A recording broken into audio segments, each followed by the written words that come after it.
I think what we're learning here is that there are a lot of harms to take into account. PG&E says the peak winds should subside midday Thursday, after which they'll begin to restore power. Jessica Rosenthal, Fox News. Israel might be heading for an unprecedented third election in less than a year. Prime Minister Benjamin Netanyahu's chief rival announcing today that he had failed in efforts to form a new government. A Florida county says all the news that's fit to print is not fit to be found digitally in its library. By a narrow 3-2 vote, the Citrus County Commission decided not to replace hard copies of the New York Times with a digital subscription. Commissioner Scott Carnahan said during debate that he agreed with President Trump in referring to the Times as fake news, even though it was the library that requested the $2,900 subscription. I understand, but they can take that money and they can do something else with it. Carnahan says he thinks public money should not be used for news subscriptions. The library will still receive printed editions of the newspaper. Gernal Scott, Fox News. An hour to the close on Wall Street, a sell-off after the release of the latest Fed minutes. The Dow right now is down 155 points. At least the rating. This is Fox News. With your KVFD news update, I'm Rob Jones. Testimony from Fort Dodge Police Detective Larry Headland was the highlight of the proceedings in the Tanner King double murder trial yesterday. King is accused of shooting and killing brothers Marion and L. Dominic Rhodes here in Fort Dodge in October 2018. Detective Headland formerly was with the Iowa DCI, and King's attorney Paul Rounds made Headland's tenure with the Iowa DCI a focal point in court yesterday. Also, audio interviews that were conducted by Headland during the investigation were played in court yesterday, in which Headland, talking about King, said in one interview, quote, "I'm going to do whatever I can to build a case to prove he did it," end quote. Rounds used that to paint the narrative that King was being railroaded in the investigation due to bias from police. The prosecution objected, saying that the defense was selecting only certain recordings and not using every recorded interview as a way to further the defense's theory. Headland went on to testify that the lack of cooperation from witnesses interviewed in the investigation led investigators to rely on physical evidence, which included .40 caliber bullets, the same type of casings that were found at the scene of the incident, but no murder weapon was ever found. Headland's testimony will continue throughout today's proceedings as the defense is set to finish their cross-examination. A fire last night did heavy damage to an apartment building here in Fort Dodge. The fire was reported shortly before 8 p.m. at the La Vista Apartments located at 2809 10th Avenue North. Firefighters were able to keep the flames contained to just one of the four buildings in the complex. Fort Dodge Fire Chief Steve Hergenreiter said the fire ignited from a child on the second floor that was playing with a lighter. Units on the second and third floor suffered heavy fire damage. Several tenants of the building were assisted by Red Cross to find temporary lodging. Chief Hergenreiter said there were no injuries to occupants or firefighters from the fire. The UNI Panthers remained unbeaten on the basketball season. They had a home win last night over Tennessee Martin, 87-67. Panther guard Trey Burhow knocked down 8 3-pointers in the game en route to a game-high 36. 3 other Panthers were in double digits. UNI shot 59% overall and 47% from three-point range. For KVFD from the Jerry Sheeter Newsroom, I'm Rob Jones. Here's the AM 1400 KVFD weatherology forecast. Partial sunshine develops here this afternoon. We'll see high into the mid-50s. Breezy southeast winds at 10 to 20 miles per hour, gusting as high as 25. Tonight, a good chance for some rain showers here with cloudy skies and temperatures holding rather steady. By Thursday, a chance for rain showers early on. Cloudy skies, temperatures steady early, then slowly falling throughout the day. From the Weatherology Weather Center, I'm meteorologist Jennifer Wojcicki. Currently, it's 56. Cyclone fans know whether you measure success in yards per game or bushels per acre, It takes the best to perform at your best. That's why more farmers turn to DeKalb and Asgrow brand corn and soybeans, featuring exclusive genetics and whole farm solutions to champion your profitability, no matter what the season brings. This week, Champions of Yield with DeKalb Asgrow previews the Cyclones' home game versus Kansas. This is the first meeting between Matt Campbell and KU's new head coach, Les Miles. Campbell has never lost to Kansas. In fact, his first Big 12 win as Iowa State's head coach came in Lawrence in 2016. This week's meeting is in Ames, and it will be senior day for the Cyclones. 19 seniors who have been the cornerstone of Campbell's success at Iowa State will be honored. It'll be an 11 a.m. kick at Jack Trice Stadium. Be a champion on both fields this season. Be a champion of yield with DeKalb Asgrow. Performance may vary. Always read and follow IRM where applicable, grain marketing, and all other stewardship practices and pesticide label direction. Do you want shoes made from nature's original luxury superfiber? Then you need new Skechers Wash-A-Wool shoes, made from premium quality wool. To start, wool wicks away moisture to help keep you dry and comfortable. It's also super flexible and highly breathable. And not only do they keep you cool and comfortable in the summer, but Skechers Wash-A-Wool shoes also regulate temperature to keep you warm and toasty in the winter. Plus, they're even washable. Discover the wonders of wool with Skechers Wash-A-Wool shoes at a Skechers store near you at Skechers.com or wherever stylish shoes are sold. Connect to this radio station from all across the country. Take us to the gym, shopping. How about a road trip? Listen to us now on the free iHeartRadio app. You'll never miss a moment with your favorite radio station. Download the free iHeartRadio app and search for this station so we can go wherever you want us to. If you don't listen to him, you suck. He's sneaky, but he's right. Michael Devine at AM 1400 KVFD. This is AM 1400 KVFD, the voice for Dodge. I'm Michael Devine, the Doctor of Truth. And yes, we are going to tell the truth, make it matter, and we're never going to be boring. You can always join this program by calling 515-955-1400. You can go to YouTube, 1400 KVFD, Facebook, AM 1400 KVFD, or Twitter, at JMike1400. Joining me in the No Boring Pledge is Dr. Menke, Dr. Terry Menke, ladies and gentlemen. And, of course, he is an optometrist of some renown and city councilman of even greater renown. So it's the real problem here will be to keep it going. What'd you do, eat a Snickers before you got on here? No. Because you're nice all of a sudden. That's not like you. Well, I was just warming up. You knew I was getting wound up over here before we got here. You're calming me down. I understand that. Yeah. Well, I was just going to say it would be quite a struggle not to be boring with you here. But we're here anyway, so let's do this. So what's happening with the bums on somebody else's property subject here? Yeah, well, apparently you've read it to me. Apparently there's somebody living in a tent and living in a tent right up the street in the 600 block of North 10th Street. That's Bemrick's neighbor. Bemrick's neighbor. Yeah. Maybe it's Bemrick. Well, it could be. Maybe Michelle kicked him out of the house. Maybe Matt kicked Michelle out. Well, Michelle's over there. Maybe Matt couldn't get up the steps with his broken ankle. Maybe he had a problem, so he just camped out in the backyard. How did he break that ankle again? He stepped on a box. Apparently, it was left by his front door. That's what I was told. By his front door, or Amigos, or no, it was his front door. I think he stepped out, and it was dark. You know, it gets dark in the morning. It does go. You probably sleep until what, noon now? You don't have to get up anymore. No, I don't sleep that late. 11:30. 11:30. Yeah. Well, I know a guy your age. You're probably up 3 or 4 times anyway. But no, I'm up at least 3 or 4 times a night. Well, in your neighborhood, you should be looking out the door every once in a while. I don't care. My level of indifference to what happens in that neighborhood seems to exude out the front door of my house. No, maybe you're part of the problem then. Could be. I don't know. But when the neighbors know that you don't care, they kind of let you alone. No. Well, what are we going to do to this guy? You know, what are we really going to do with this guy? As long as we don't mess with him, he won't mess with us, and that's my pledge. Yeah. Guys, go ahead and shoot each other, but don't shoot at me, or I'll have to shoot back. Leave my property alone. Just leave my stuff alone. I don't have a lot of stuff, but I've downsized in recent years. But that's good. I want to keep my stuff. I can understand that. Right. Well, a lot of exciting things happening in the community. Wait a minute. What happened? Are you moving on? You're moving on from the homeless issue? We're not moving on. Yeah, no. We're going to linger on this. Well, as we talked just before we went on air, there are properties in town that are junkyards. Yes, I agree. And apparently we can't do anything about it. We have to give 48 hours notice or some ridiculous. Well, apparently there's a lot of rights out there, and most of them don't revolve around the property owners. So when the property owner tries to do something right, apparently there are ways to avoid getting that done. It's remarkable that we'd have somebody polluting our entire town, and they call the police. Yeah.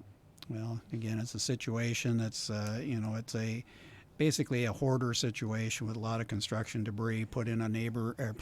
Okay, there's the problem. Yep. We have a police force, we have a city council, we have a city manager, and this should not be allowed in our town. I agree. So why is it allowed in our town? Well, apparently there's certain laws and regulations that affect that property, belongs to whoever owns it, no matter where it's at, and they've got to give them time to get it out of there. I don't know.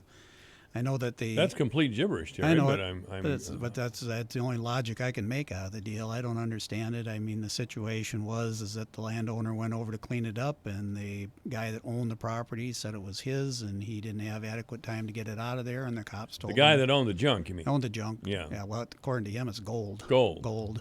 Yeah. Did he have it outside or inside? Yep, it was outside, laying right on the street. Laying on the street? Well, not in the street. It's up on the front yard. On the parking? Yep, parking in that neighborhood. In the front yard? In the front yard, side yard, more or less, but highly visible, a fairly high traffic area in that neighborhood. So, nice, yes, it is a fairly high. Yeah. I drive by there fairly regularly. Yeah, and it's just embarrassing. It's too bad the neighbors have to put up with that. And of course, what neighbors do, they go on Facebook and complain. So I just happen to Well, it makes more sense to go on Facebook and complain than come to you guys. Yeah, well, I found it this morning. I was out driving around looking at some construction jobs and making sure everything was going well in the community, as I often do when it starts to get light in the morning. I'm out, nosing around a little bit.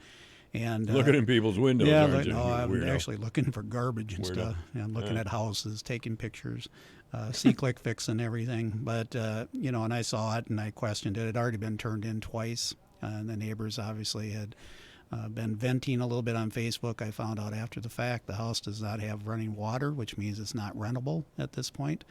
Nobody can live there, but apparently the guy had been squatting there for some time, which is... squatters' rights to somebody else's property? That's what I don't understand. According to my legal friends, which is Nevin, he told me that it's all the lawyer's fault. There's too many lawyers in the world. Well, that's true. Yeah. So I suppose he's going to start selling cars or what? I don't know.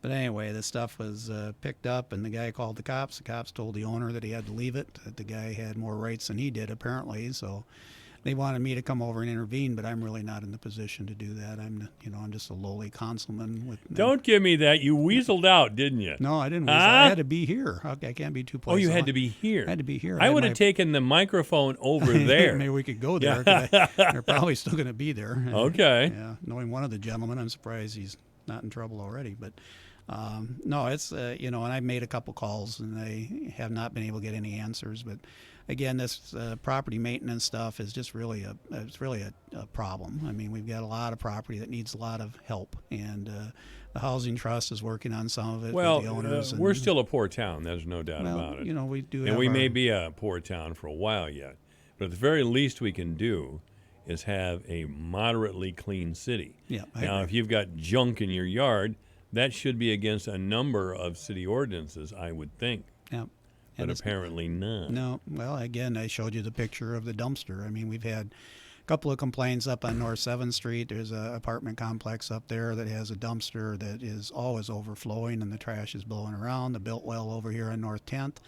Got two dumpsters that are overfull and blowing all over. Who's throwing all the junk in there? I assume it's the tenants and maybe people that just see a dumpster and take advantage of it. The ones on North 10th. People are cruising around looking for a dumpster, yeah. really? Have you never done that? No. Oh, well. It happens. It happens. I've done a lot of pretty weird stuff in life, but that's not one of them. Yeah, but again, I mean, just common sense. I mean, people take a little pride in your community, fix it up. I mean, we're doing the best we can. Well, we don't need lectures. I mean, we don't need a reminder. We need the enforcement of local laws. Yeah, and again, it's difficult because if you have somebody squatting on your property, he needs to go, now. Well, I talked to a banker the other day that has an apartment house here in town that's got 9 apartments and 4 of them have squatters in them right now. And they don't know what to do about it. And I said, well, the easiest thing to do is to knock the building down, then they have to go somewhere else. But, that's your solution. Well, what are you going to do? Why are we so jaded about city government or county government or state or national government? It's not our property.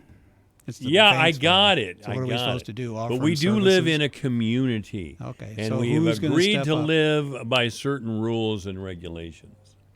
Did you sign that agreement? I'm not familiar with that. But You're not. So there's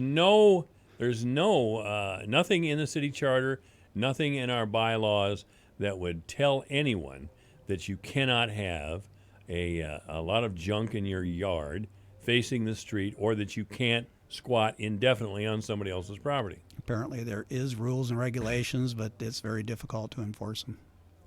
And that would be whose fault? Well, you blame the lawyers, I guess, to start with. I always blame the lawyers Yeah, well, because they're always at fault. Yep. Well, But I don't know. I think, there's a certain amount of compassion that comes into play. We get a lot of complaints about property that maybe aren't. compassion, did Yeah. you say? Yeah, that's what we are. Shut Compassion. up. Compassion for who? A Well, bunch of yabos down there? Well, we had, there's been problems. We've addressed Have several compassion for the neighbors and the rest of the Well, I city, for agree. God's sake. Well, why do you think I was on the phone at 7:30 this morning making the phone calls? We're trying to get this stuff cleaned up and we're trying to address it. But again, people got to let us know it's there. I mean, I happened on this. And Well, then- now you know something's down there on North 10th. Yep. Now you know something's down here further down the street at Right. Biltwell. And I'm on it. You're all over I'm it. on it. Yep. I was down at City Hall as soon as they opened up the doors this morning. I was talking to the people that I needed to talk to. And again, these are ongoing issues. I mean, it's not something that's going to go away. Do we have other city councilmen, by the way? Who, Yes, there's 6 other ones. Yeah, I thought so. Yeah. Do they have any interest in this problem? I'm sure they do. Yeah, I'm I sure have they do. heard no public statements. Well, they're busy. But, Busy? But this has been a focus. I mean, we looked at this 5 years ago, 6 years ago when I first got on the council with all the property that was run down. We've done a lot of work in the last few years, but I think it's maybe time that we have to go back and revisit some of these ordinances and maybe put a little bit more teeth in them, become a little bit more effective with the cleaning up, and obviously, You guys get suckered, I swear to God.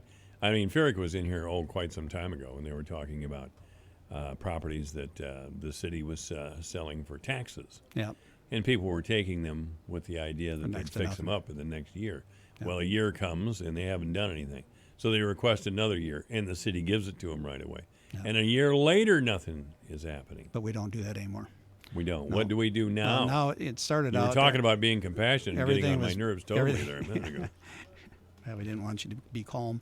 We You- used to you sell. pulled it off, We used Jerry. to sell them on special warranty deeds, and those were not. They didn't have a lot of legal ramifications if they didn't fulfill the contracts, and that's why when people started the work, a lot of times they were extended because they had shown the intent to continue working on the propies. But The intent? Yeah, the intent. They showed intent. What? They But showed again- up at a meeting and gave you a Yeah, we had one house that he had like 5 or 6 extensions, 6 months to a year every time, and he hadn't taken a building permit out in that 5 or 6 years until the day he came in front of council and said that he wanted to extend it again, and we denied it. He had taken the building permit out that day, and so I mean they played So that game. what? But now we basically He's sitting on the property hoping that it'll increase in value Yeah. so he can cash in on it. Yep. But again, the problem that I guess we addressed the problem. Now we sell everything on a contract, a real estate contract, which is enforceable, a little bit more legal ramifications for the purchaser. Mhm. And some of the deadlines that we utilize are much easier to enforce. So it's a tough call. I mean, people, we want them to fix up the houses. We would much rather have property fixed up. It's not a tough call, Terry. The city's being used. Well, up to a The certain city's point. being jacked around. Yeah, but we've had some People very are coming in there and buying these properties for $100 or whatever it is. Well, yeah, some of them we sold pretty cheap. Yeah, I was going to say. And then they sit on them and Yep. maybe hope that there's a development of some kind that comes in the neighborhood Yep. so they can sell it for 10 times what they paid for it. Easily. Easily. That's what they're doing. Yeah. And they go up and give you guys some hard luck story, and you all turn into Jesus. Oh, we're compassionate. Yep. And I mean, these are tough calls because you get some people that have spent a lot of money on the property, but they just for some reason. well, if are- they're spending money on the property, that's one thing. But, Yeah, but- you know and I know that most of them aren't. No, most of them are sitting back, but we've had some good response. And again, I think we've identified a lot of properties that can be fixed up, and there are a lot of properties that have been fixed up that have been returned to the marketplace generating taxes. But It's good to keep things going and making things look nice, but we've got over 4,000 rental units in this town, and probably out of 10,000 units, right? And probably another 1,000 or so that have been sold on contract, and those are the ones that we really have a problem with because they're no longer susceptible to the rental inspections and requirements, and so then sold on contract. Yeah. Some of the landlords love those though. Yep. They always get the houses back. Well, sometimes they get the $5,000 dime payment or whatever. And the guy's in there, or the couple's in there for a year or two, and they can't keep up the payments, and they're out. Yeah. But again, again, we need to be aware of these. See, click, fix. Let somebody know. Call somebody. Our numbers and email addresses are on the city Now, you webpage. just talked about how difficult it was to do anything at all. Now you're encouraging people to get involved. Yeah, but you got to start somewhere. I mean, if we don't know about it, it's hard to fix it. But the garbage situation is a completely different thing. I don't quite understand. I mean, if some of these laws that protect squatters, are these state or federal laws? I don't know. You don't know. You'd have to get a lawyer in here to ask them that. Well, I'm sure there's something. Do we know any? Yeah, there's several. You have a couple of them that come in on a regular basis. Yes, I do. Yeah. So anyway, there's a lot of different things that we can do, and I think just general cleanup and fixing up and enforcing some of the ordinances and things that we have in effect will be beneficial. But again, we're always going to have those that push the limits. So. Yes, that's why we have laws. Yeah, I know. Yeah, but we try to make. That's why we have laws and hire people to enforce them. Yep. And if that's not being done, we don't believe we have much stake in government. We don't believe it's very good at all. Well, that's your opinion. If you're informed, you'll know that there's obstacles to every success. There's always a challenge. So it's nice to have people aware of situations so we can address them. I've just been texted by a man who is in the know, who tells me these silly laws are state laws. Oh, well, that's good. Now, let me guess. I don't think Republicans are usually in favor of protecting squatters on somebody else's property. So I would have to think that this was some social worker down in Des Moines, masquerading as a member of the Democratic Party, who jacked people around like this. No. What do you think there, Doctor? I try not to get into that level. I don't. All I know is that we have a problem. I try not to get into that level. Yeah. We have a problem. You're a piece of work today, you know that? Yeah, well, it's been a rough day. It's been a rough day already? Rough day. Yeah. So anyway, can we move on now? Yes, we can. You don't want to talk about your neighborhood being a homeless camp anymore? That's good. Oh, mine is a homeless camp, especially in the summer. Well, we ought to be able to find the guy. Have you seen the chickens up there on 15th Street and I think it's 8th Avenue North? Yeah, there's a nice chicken thing right out in the front there in the front yard. That's nice too. A live chicken? Oh yeah, there's about half dozen of them or so. They got the heat light lamp going, and they got it right in the front yard, right on. Chickens in the front yard. Yeah, right on the corner. Boy, that's really giving the city the bird, isn't it? It's beautiful. Boy, I don't blame them either. That's really giving the city the bird. Well, we don't have an ordinance you can raise chickens inside the city limit. We just haven't really specified how to raise them, and it's an eyesore. I drove by there the other day and just shook my head. I couldn't believe it. I drove around the block and looked at it again. So it can't help the neighborhood property values, let's put it that way. And I'm hoping that they don't have a rooster there. That would really be bad. In Des Moines, in some areas of Des Moines, you can still raise chickens, but you cannot have a rooster. Yeah, I don't think... Roosters make too much noise. Yeah, I honestly don't think our ordinance specifies. It just says chickens, but we're hoping that nobody brings roosters in because then it becomes a nuisance issue that can be addressed through the nuisance ordinance. But the world's hard on men, isn't it? It could be. No roosters, God. Yeah, I think you've been... You know what they do with male pigs? Yeah. God, that's what I mean. Yeah. You know? Well, Joni Ernst. Oh, I have a male cat. I better neuter him. God, what do you want to do that for? Gee, I'll neuter you, for God's sake. Here we go. Down the path. Down the path again. Run around neutering things. Yeah. So anyway, we have a meeting coming. It's called feminism, isn't it? I wouldn't know. You wouldn't know? No, that's beyond my scope. I'm laid back. Anyway, we do have a meeting on Monday night again with a couple workshops. I know David talked about that. Capital improvement, I think, is going to show up. I don't know how we can talk about it in a short period of time, but the one that I'm looking forward to is Rural Housing 360. I don't know if you're up to that. I've heard of it. Rural Housing 360 is actually a relatively new development in the communities. He's been throughout the state.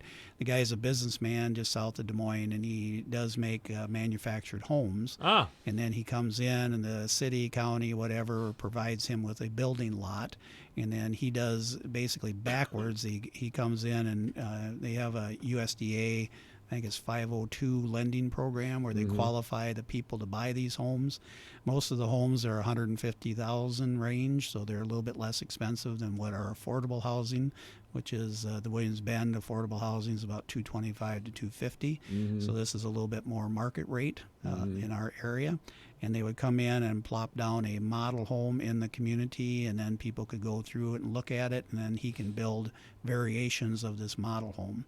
And basically the costs associated with that, there's no closing costs, and the interest rate's about it's under 4% through the USDA. That's still a pretty good chunk of money in a town like this. Yeah, well, 150. The average wage maybe $15 an hour, but I don't know if that's You better talk to Plotz about that. I think it's closer to 25. Now, that's what he keeps saying that, but I drive around Fort Dodge too, you know. Yeah, well, somewhere I've got the data from that. Yeah, but anyway, these houses look very nice. They're, again, built very energy efficient. They're very nice looking homes. Most of them do not come with garages, unfortunately. I think that's an add-on expense. How much are they? About 150. I know that Vicki Reek and Paige Wheeler went down. He has a seminar Friday afternoons, and they were down there probably about a month ago and listened to the presentation. But this guy has been throughout Iowa, and he's basically he wants the city to put up a model home. In other words, buy a model home from them and give people an opportunity to tour it, and working with local developers and local realtors to bring in more of them into the community. So it's an opportunity for us to have housing that people can afford, hopefully, and infill some of our lots. The problem is some of our... Do you think that's a good deal? Well, we'll have $150,000 home, you're going to have to buy a lot. Well, what's that, 10,000? No, the lot would be given by the city to the building owner. This would be, okay. So that would be our skin in the game, basically. All right. So basically, everything is taken care of. The mortgage. Well, the skin of the game is the cost of the house, of course. But is that $150 installed or what? Yeah, that's everything. That's my understanding. Again, I'm not sure if it comes with a basement. I'm not sure if it comes with a garage, but those are details that we'll probably find out Monday night. But a lot of our empty lots that we have throughout the community, it may not be ideal for this type of housing because you got a lot of older, run-down properties in some of these neighborhoods, and you're suddenly going to plop a brand-new house in the middle of it. Again, there's some concern of what the house value would be in some of those neighborhoods. So it's an interesting concept. If we can find or develop a neighborhood of these houses, create a new housing addition basically composed of this type of housing, it would provide an option for us. And again, we have a lot of rentals, a lot of people probably looking to buy homes, but they can't afford the $250,000 home. That's exactly my point. Yeah, I mean, even if Denny Ploutz is right, and the average wage is $25 an hour, that's about $50,000 a year, right? So if you have children and these sorts of things, it's still a little daunting to be able to afford a house that's $200,000 or $250,000. That's why everything is pre-qualified before they even get to that point. I mean, the home is basically the last thing in the process. It's a 16-week, they said, from start to finish on these things. From the time you apply and get the housing mortgage taken care of, local lenders are involved in this. I think there's a guarantee by the USDA to the local lender. You may want to get Dave Flattery in to talk a little bit about that. He might have more information on this housing project, but it's an option. And again, getting that $150,000 house is something that we've been working for, but we haven't seen a builder. I don't think a custom builder in Fort Dodge can build a house for $150,000. I think they're looking closer probably to $300,000 for their average custom home. So this would be an option. And again, it's the guy has started. He's got a True Value store, a couple other businesses going. So he says it's a for-profit business, this Rural Housing 360, but they do not at this point have not generated any money. They've built 7 houses, 7 model homes, and they have about 20 of them in the pipeline. So we're hoping, if he comes up here, I don't know if he's going to be here or Vicky's going to do the presentation, but again, it's a viable alternative to filling in some of our housing stock. Okay. So we passed the broadband issue. Does this mean hellfire and brimstone will come down upon us? I don't know. I think I saw the 4 horsemen of the apocalypse up my Badger today, so we could be in trouble. I can tell you, I was cursing the internet the other night trying to watch a movie on Netflix, and I couldn't get anything. It was terrible. Isn't that great? My internet is terrible. I love it. Anyway, this is AM 1400 KVFD, the voice of Fort Dodge. Michael Devine, the Doctor of Truth. Does anyone have anything they'd like to confess? That AM 1400 KVFD. So it's great to have the internet if it just works every now and then. You know, that's the deal. Dr. Terry Minke is our guest, and we'll be back talking with City Councilman Minke after the news. This is AM 1400 KVFD, the voice of Fort Dodge, just 234. Hey, I'm Andy. If you don't know me, it's probably because I'm not famous. But I did start a men's grooming company called Harry's. The idea for Harry's came out of a frustrating experience I had buying razor blades.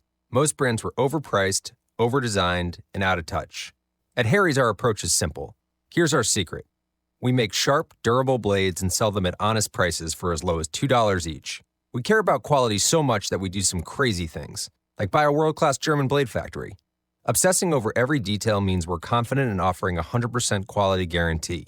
Millions of guys have already made the switch to Harry's, so thank you if you're one of them. And if you're not, we hope you give us a try with this special offer. Get a Harry starter set with a 5-blade razor, weighted handle, shave gel, and a travel cover. All for just $3 plus free shipping.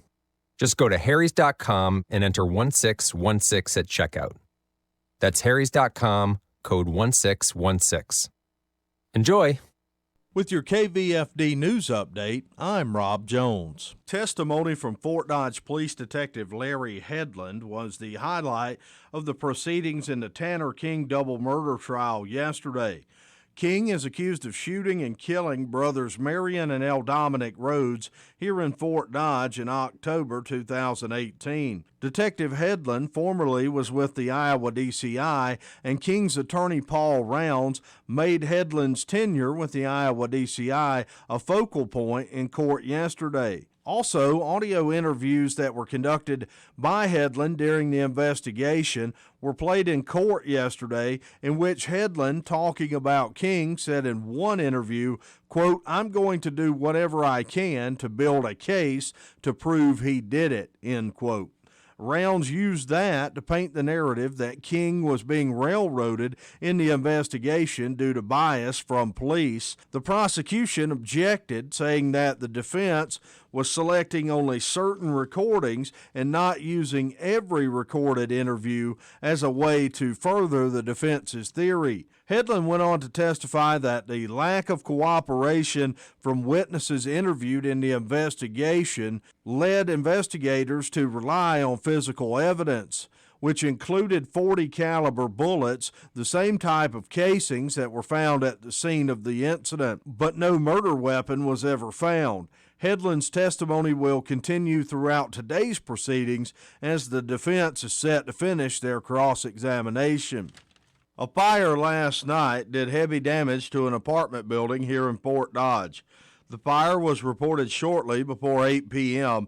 at the La Vista Apartments located at 2809 10th Avenue North.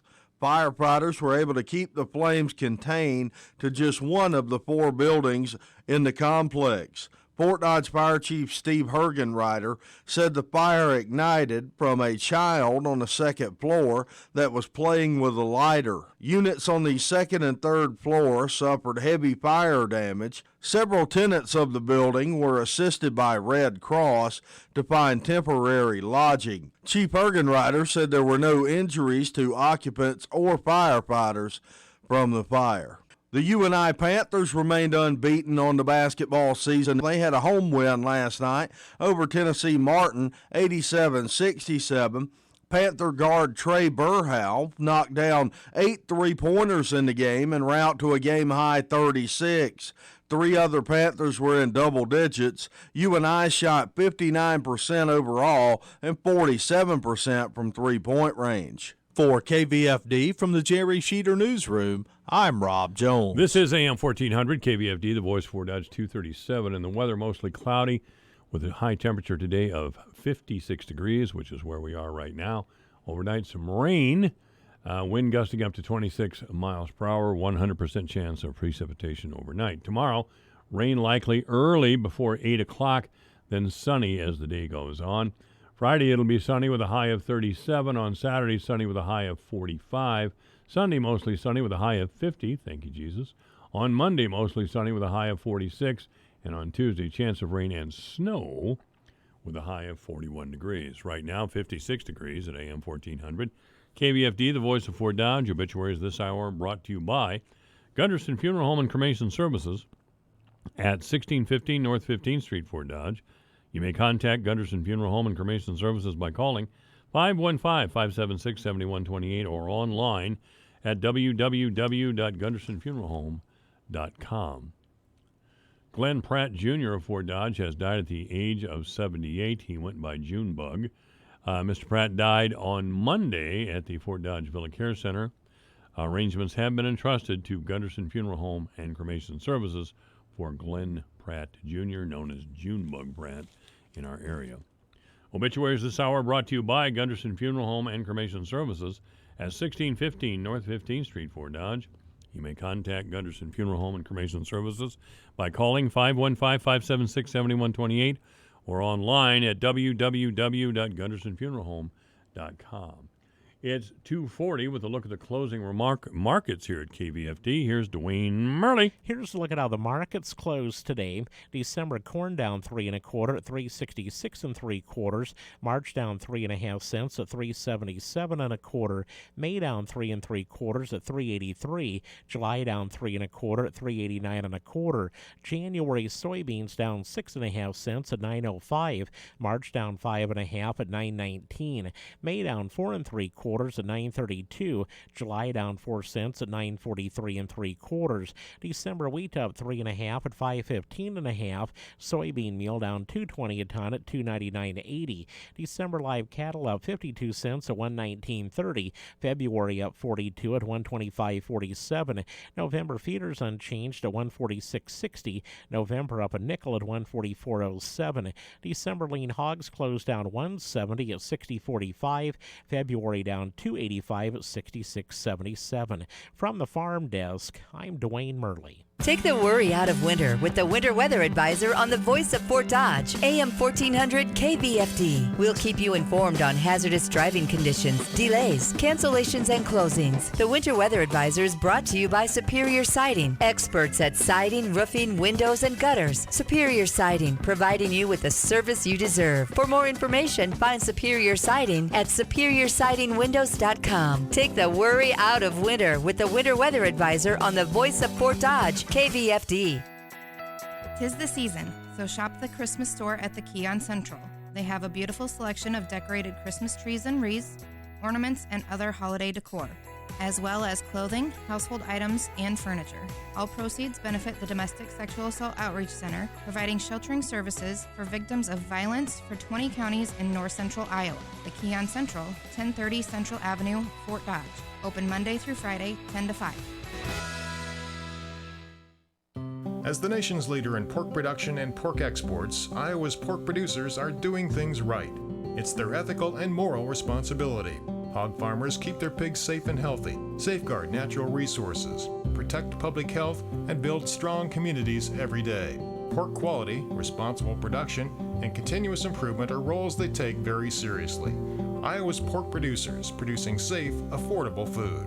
Sponsored by Iowa's pork producers and their pork checkoff.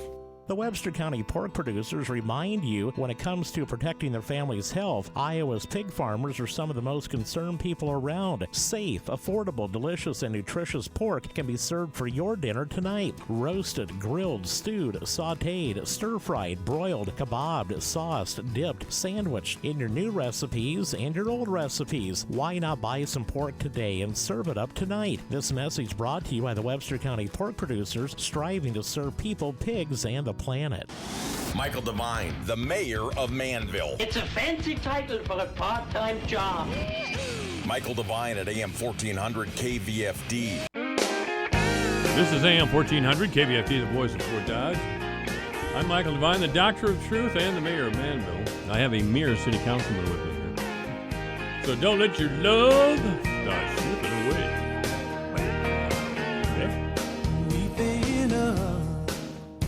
believe that's the way we used to talk back in the rock radio days? Don't let your love start slipping away, baby. Michael Devine in the nighttime at Hot Rockin' Flamethrowing 105.2. Yeah, that's the way You're an entertainer. I was. Yeah. Yes, I was. You're very knowledgeable of rock and roll. I used to listen to you on 106 maybe. Yeah, that Didn't you have one. a rock show on there one time? I did. Classic Hits. It was Yep. Classic Hits 92.1. Oh, okay. They switched that now to 92 Rock, which is a lot rockier than I'm ever going to be, I'll tell you. Is that based out of Fort Dodge? Oh, yeah. Right in the next room, as a matter of fact. Actually, the next room is K97, and the other one over here, that's 92 So this Rock. is an entertainment metroplex. Metroplex, yeah. But I with- do with have 1949 equipment. Yeah. But I do have a pretty extensive knowledge of classic rock. Yeah. That's all I listen to anymore. I don't understand when the music awards come on. I really can't identify with the new rock and roll. The culture's changed, you Yep. know. I don't think it is rock and roll. No. It's whiny white women and threatening black guys. It's a dangerous combination. Dangerous combo, isn't it? Yeah. No wonder I sleep with one eye open. Would you tell J.D. Sholton to shut up, please? I don't know, Of Mr. all the Sholton. things he's concerned about, it's illegal immigration. He wants to bring more to our area to show the world that we're compassionate and Steve King's a redneck. Well, sorry to hear that. That's the biggest problem we have in the 4th Oh. district of Iowa. Wow. Maybe I should talk to him. I've got a list of concerns, but, again, I don't know Mr. Sholton. I know that he did very well last time for being an unknown. And Well, I don't think nobody voted for him. I know it. They're voting against Mr. King. Right. Yep. But, again, we want to keep Mr. King around a while. We've got some projects that he has been very instrumental in and very supportive of, and it would be nice to keep him around so that he can continue to work for us because he's been very good for our area. And I realize he's, a little bit of a lightning pole on occasion. He has some problems, but we all have problems. Well, J.D. here in a newsletter says we have made a promise to immigrant families, and we have to keep it because he's a Democrat and he says so. What promise was that? Did you get it? I didn't. no. I didn't see it either.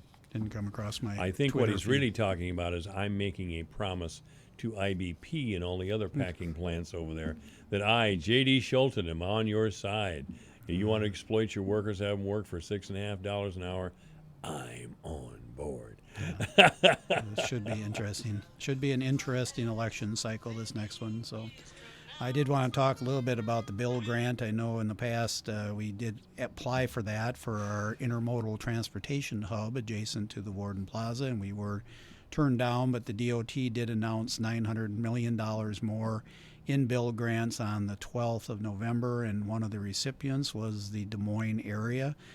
They have dam mitigation, recreational trail. They're working on a whitewater thing, $31 million, and the DOT gave them $25 million. All right. Yeah. This is AM 1400 KVFD, the voice of Fort Dodge. You're on the air. Can you tell me the date they're going to have the osmosis water done?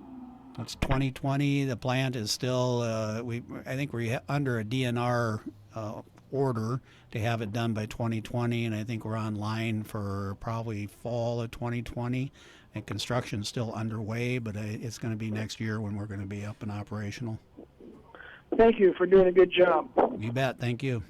Boy, there's a lot of minky bunt kissers out there that really think you're cool. 2 in 6 years. Two. No, this is probably one of the better listened to times of the whole week. No, you may even be out doing the mayor. The mayor was. I don't think so.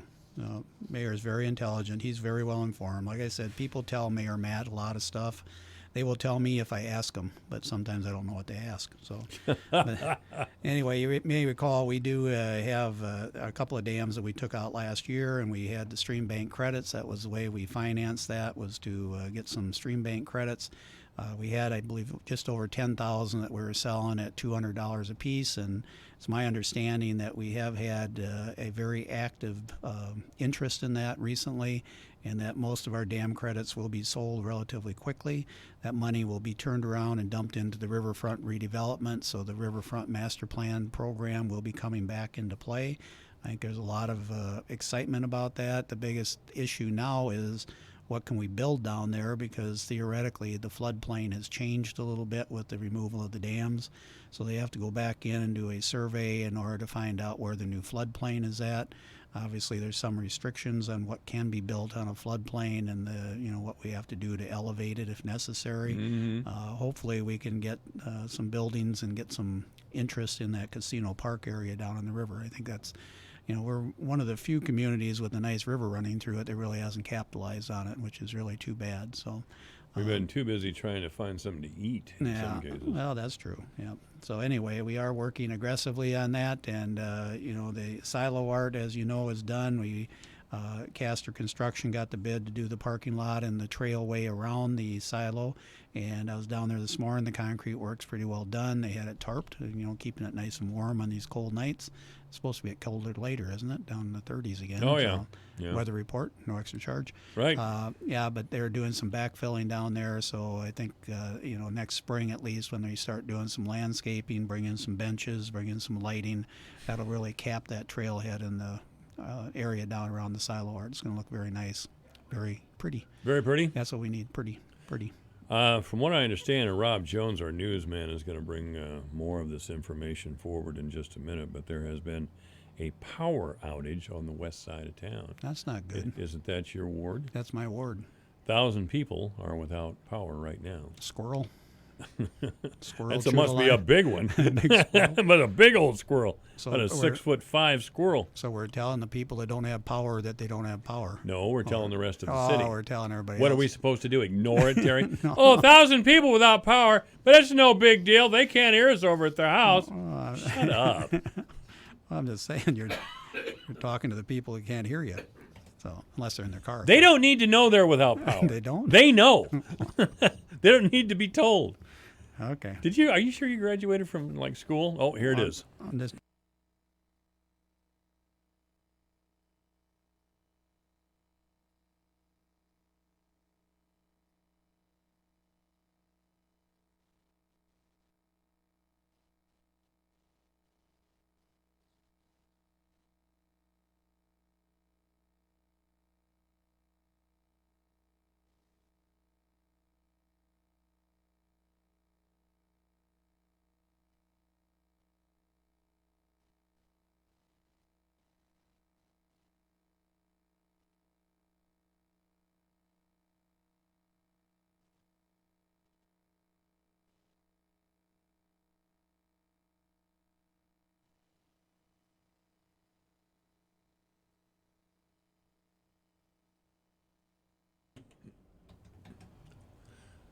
Well, thank you, Rob. Thank you. That's good to know. I just got a text from Representative Meyer that the hospital offices and the college are without power. That's not good. They got Not backup. good. They should have backup. Well, the hospital certainly should. Yeah, I would hope so. Gets dark out there. Yeah. Yeah. Well, are you making light of the fact that no. people who are seriously ill and need electricity to run their breathing apparatus, is that funny to you, doctor? Nope. Okay. No, I'm just saying. I'm sorry. It's my house. Your house is over there? I won't have a microwave. How am I going to eat? You're not going to have a microwave? No, I'm not going to eat. Oh, come on. Do what you usually do. Pizza. Yeah, I could order a pizza, I suppose.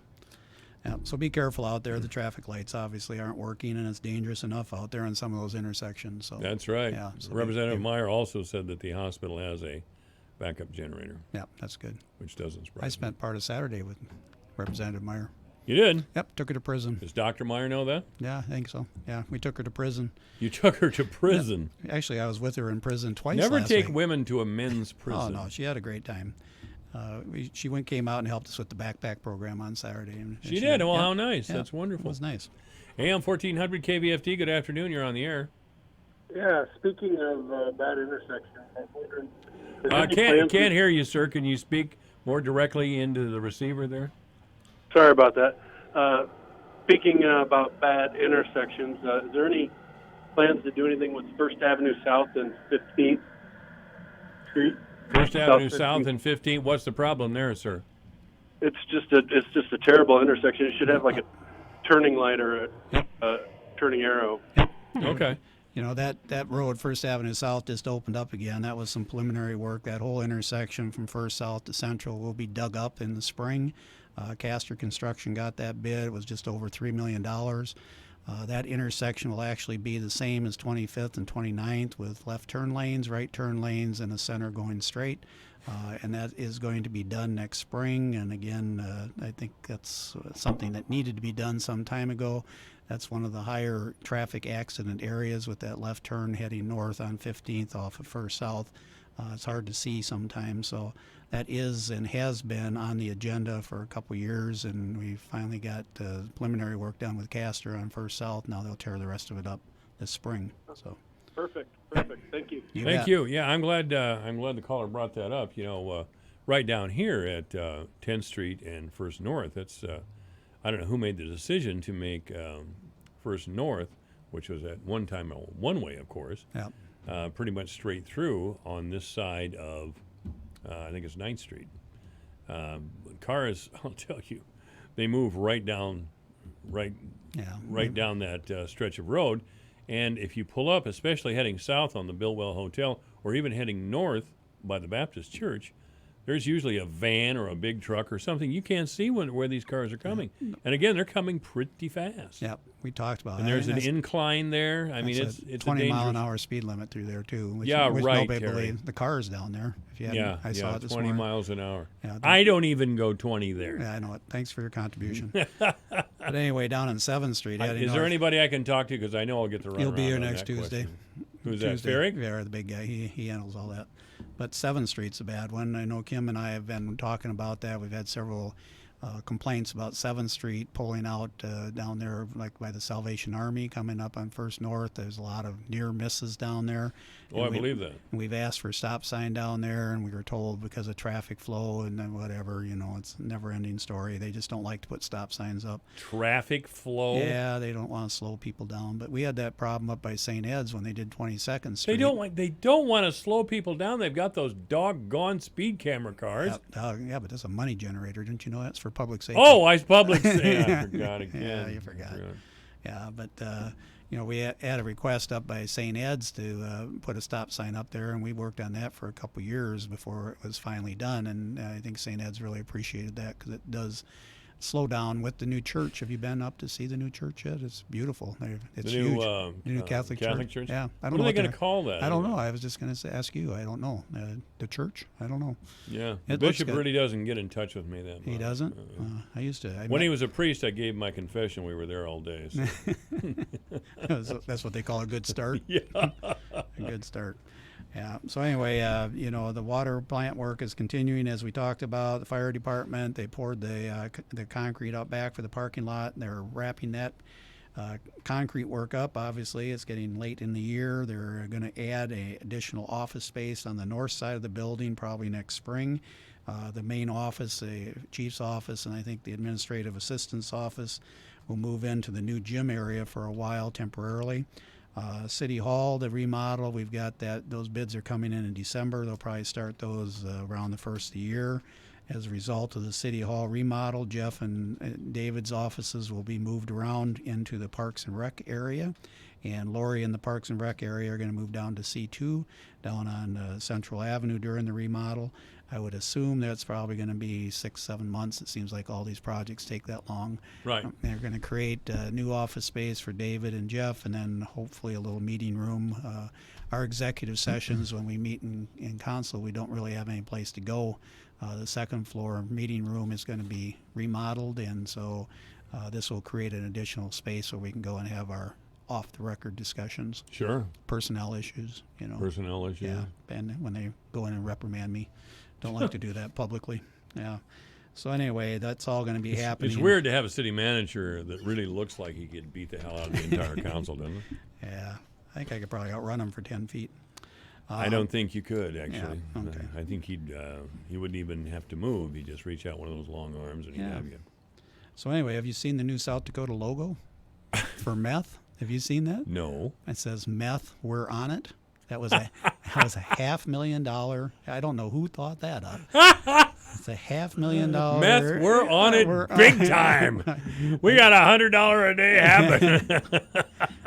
they're catching a little grief on that. I suppose. I'll have to tell know. those cowboys out in Rapid City to bring the meth, boys. I mean, meth is a big problem no matter where you're at. It seems like the rural states with the availability of some of the fertilizers that they use in the production. Oh, yeah. I mean, you're probably more familiar with that than me. You probably watch Breaking Bad. I've never seen it, but you've never seen Breaking Bad? Never seen Breaking Bad. What a loser! Yeah, I know it. Yeah, but anyway, that's their new logo, so I didn't know that. I thought that was funny. Since you're picking on Sioux Falls yesterday a little bit. I was picking on Sioux Falls a little bit. I did want to remind everybody, Black Friday is next week. City Hall will be closed Thursday and Friday. Mm-hmm. Black Friday is a big shopping day. We encourage you to support your businesses downtown and at the mall. The mall is still open. Despite the fact that the Sears building is coming down, there's still viable businesses in the mall. And I encourage you to go out there and shop local. Not only will it help them, but it will also help with our local option sales tax, which repairs your streets. And we are working on a couple new patching materials. They're doing kind of an experiment this winter with a thing called Aqua Patch or Aqua Fault. It's apparently 4 times longer lasting. It's a cold patch material and actually gets stronger, I guess, as it progresses. So they're going to be working on that. Maybe we can do a little bit better pothole patching in the spring. I think you probably can. I hope so. By the way, this is the last Menke show for 2 weeks, as I'll be taking a little vacation time. Perfect. And, of course, Christmas is also on a Wednesday. Yeah. I want to remind everybody, speaking of Christmas, Lights at Kennedy starts in December 6th through the 8th, 13th through the 15th, 20th through the 22nd, 6 o'clock to 9 o'clock out at the Kennedy Campground out at Kennedy Park. Is it $5 a car $5 load, a car, yep. And we've had buses come through. We've had, everything but motorcycles. I haven't seen any motorcycles. Although Mark Thompson rode his bike out there. There you go, man. Yeah. Thank you, Terry. No problem. 3 o'clock in the afternoon, you're listening to AM 1400 KVFD, the voice of Fort Dodge. Hi, this is Gary Rima, the voice of the University of Northern Iowa Panthers, and this is the home for Panther sports, the voice of Fort Dodge, KVFD, Fort Dodge. This is a Fox News Alert. Impeachment math on Capitol Hill. I'm Lisa Brady. Is this kind of a 2 + 2 = 4 conclusion that you reached? Pretty much. The ambassador to the European Union testifying about a quid pro quo, a White House meeting in return for investigations in Ukraine. Is the only logical conclusion to you that, given all of these factors, that the aid was also a part of this quid pro quo? Yep. Fox's Rachel Sutherland is live in Washington. Lisa, Ambassador Gordon Sondland testified at a meeting between President Trump and the new leader of Ukraine was contingent on the nation opening political investigations. But he also said President Trump never told him military aid was linked as well. Republican Congressman Mike Turner. You really have no testimony today that ties President Trump to a scheme to withhold aid from Ukraine in exchange for these investigations. Other than my own presumption. Sondland said everyone was in the loop on the campaign to pressure Ukraine, including Secretary of State Mike Pompeo. Lisa. Thanks, Rachel. President Trump earlier today emphasizing Sondland's testimony that he told him he wanted nothing from Ukraine. And I would say that means it's all over. Meantime, the State Department just releasing a statement denying that Sondland ever told Secretary Pompeo he believed the president was linking aid for Ukraine to investigations of political opponents. Right now, the president is in Texas touring a new Apple manufacturing plant in Austin alongside CEO Tim Cook after the company's announcement in September that it would continue to make the Mac Pro in Austin. A sell-off on Wall Street. The Dow down 114 points at the closing bell. It's being blamed largely on renewed concern yet again about the China trade talks. The Dow finishing over 27,800. America is listening to Fox News. Hey, this is Jay Farner, CEO of Quicken Loans. Quicken Loans is celebrating our best quarter ever, and now we're celebrating some of the lowest refinancing rates ever. Rates are historically low. You may be able to reduce your rate and save money on your monthly mortgage payment right now. This is your chance. Pay off some credit card debt or put some money towards that new bathroom or kitchen you've always wanted. The rate today on our 30-year fixed-rate mortgage is 3.99%, APR 4.18%. That's right, 3.99%, APR 4.18%. While we can't predict what will happen in the future, we do know that rates have dropped and now is the time to save money on your mortgage. Call us today at 800-QUICKEN or go to rocketmortgage.com to learn how refinancing now may be the right mortgage solution for you. That's 800-QUICKEN or go to rocketmortgage.com. Rates subject to change. Pay 1.375% fee to receive this discounted rate. Call for cost information and conditions. Equal housing lender. Licensed in all 50 states. And MLS number 3030. A Georgia sheriff's deputy is being remembered today after a deadly shooting in Augusta last night. Richmond County Deputy Cecil Ridley died conducting a specialized operation to prevent gun violence when he was shot pursuing a suspect into a store. Sheriff Richard Roundtree called Ridley an aggressive and seasoned investigator and hoped his sacrifice served as a symbol of officers' commitment. This is just a reminder how dangerous it is. But then it lets us know that it's worth it. Police returned fire, wounding the suspect, Alvin Hester Jr. He's being guarded at a local hospital. State police are looking at surveillance video on the incident as part of their investigation. Gernal Scott, Fox News. Britain's Prince Andrew announcing that he's stepping back from public duties with the Queen's permission, he says. This to avoid being a distraction over the Jeffrey Epstein scandal. Just days after a widely criticized interview. In it, the prince said he did not recall ever meeting a then 17-year-old girl who says she was forced to have sex with him. The prince says he regrets his association with convicted sex offender Epstein. Retail chain Kohl's is calling out a coupon scam, making the rounds on social media. It offers customers $100 in exchange for answering a few questions to celebrate the store's 57th anniversary. It's circulating Facebook and a mock Kohl's website called voucheronlineoffers.com. Kohl's tweets, "Please know we are not running any promotion for a $100 coupon. Any website or group offering this is not in affiliation with us." Online scams, the unwanted gift around the holiday season. Costco also recently flagging an online coupon scam, claiming it was giving away $75. Kristen Goodwin, Fox News. Recapping Wall Street could have been worse. During the session, the Dow was down about 200 points, but it finishes down 113. Brady, this is Fox News. With your KVFD news update, I'm Rob Jones. Testimony from Fort Dodge Police Detective Larry Headland was the highlight of the proceedings in the Tanner King double murder trial yesterday. King is accused of shooting and killing brothers Marion and L. Dominic Rhodes here in Fort Dodge in October 2018. Detective Headland formerly was with the Iowa DCI, and King's attorney Paul Rounds made Headland's tenure with the Iowa DCI a focal point in court yesterday. Also, audio interviews that were conducted by Headland during the investigation were played in court yesterday, in which Headland, talking about King, said in one interview, quote, "I'm going to do whatever I can to build a case to prove he did it," end quote.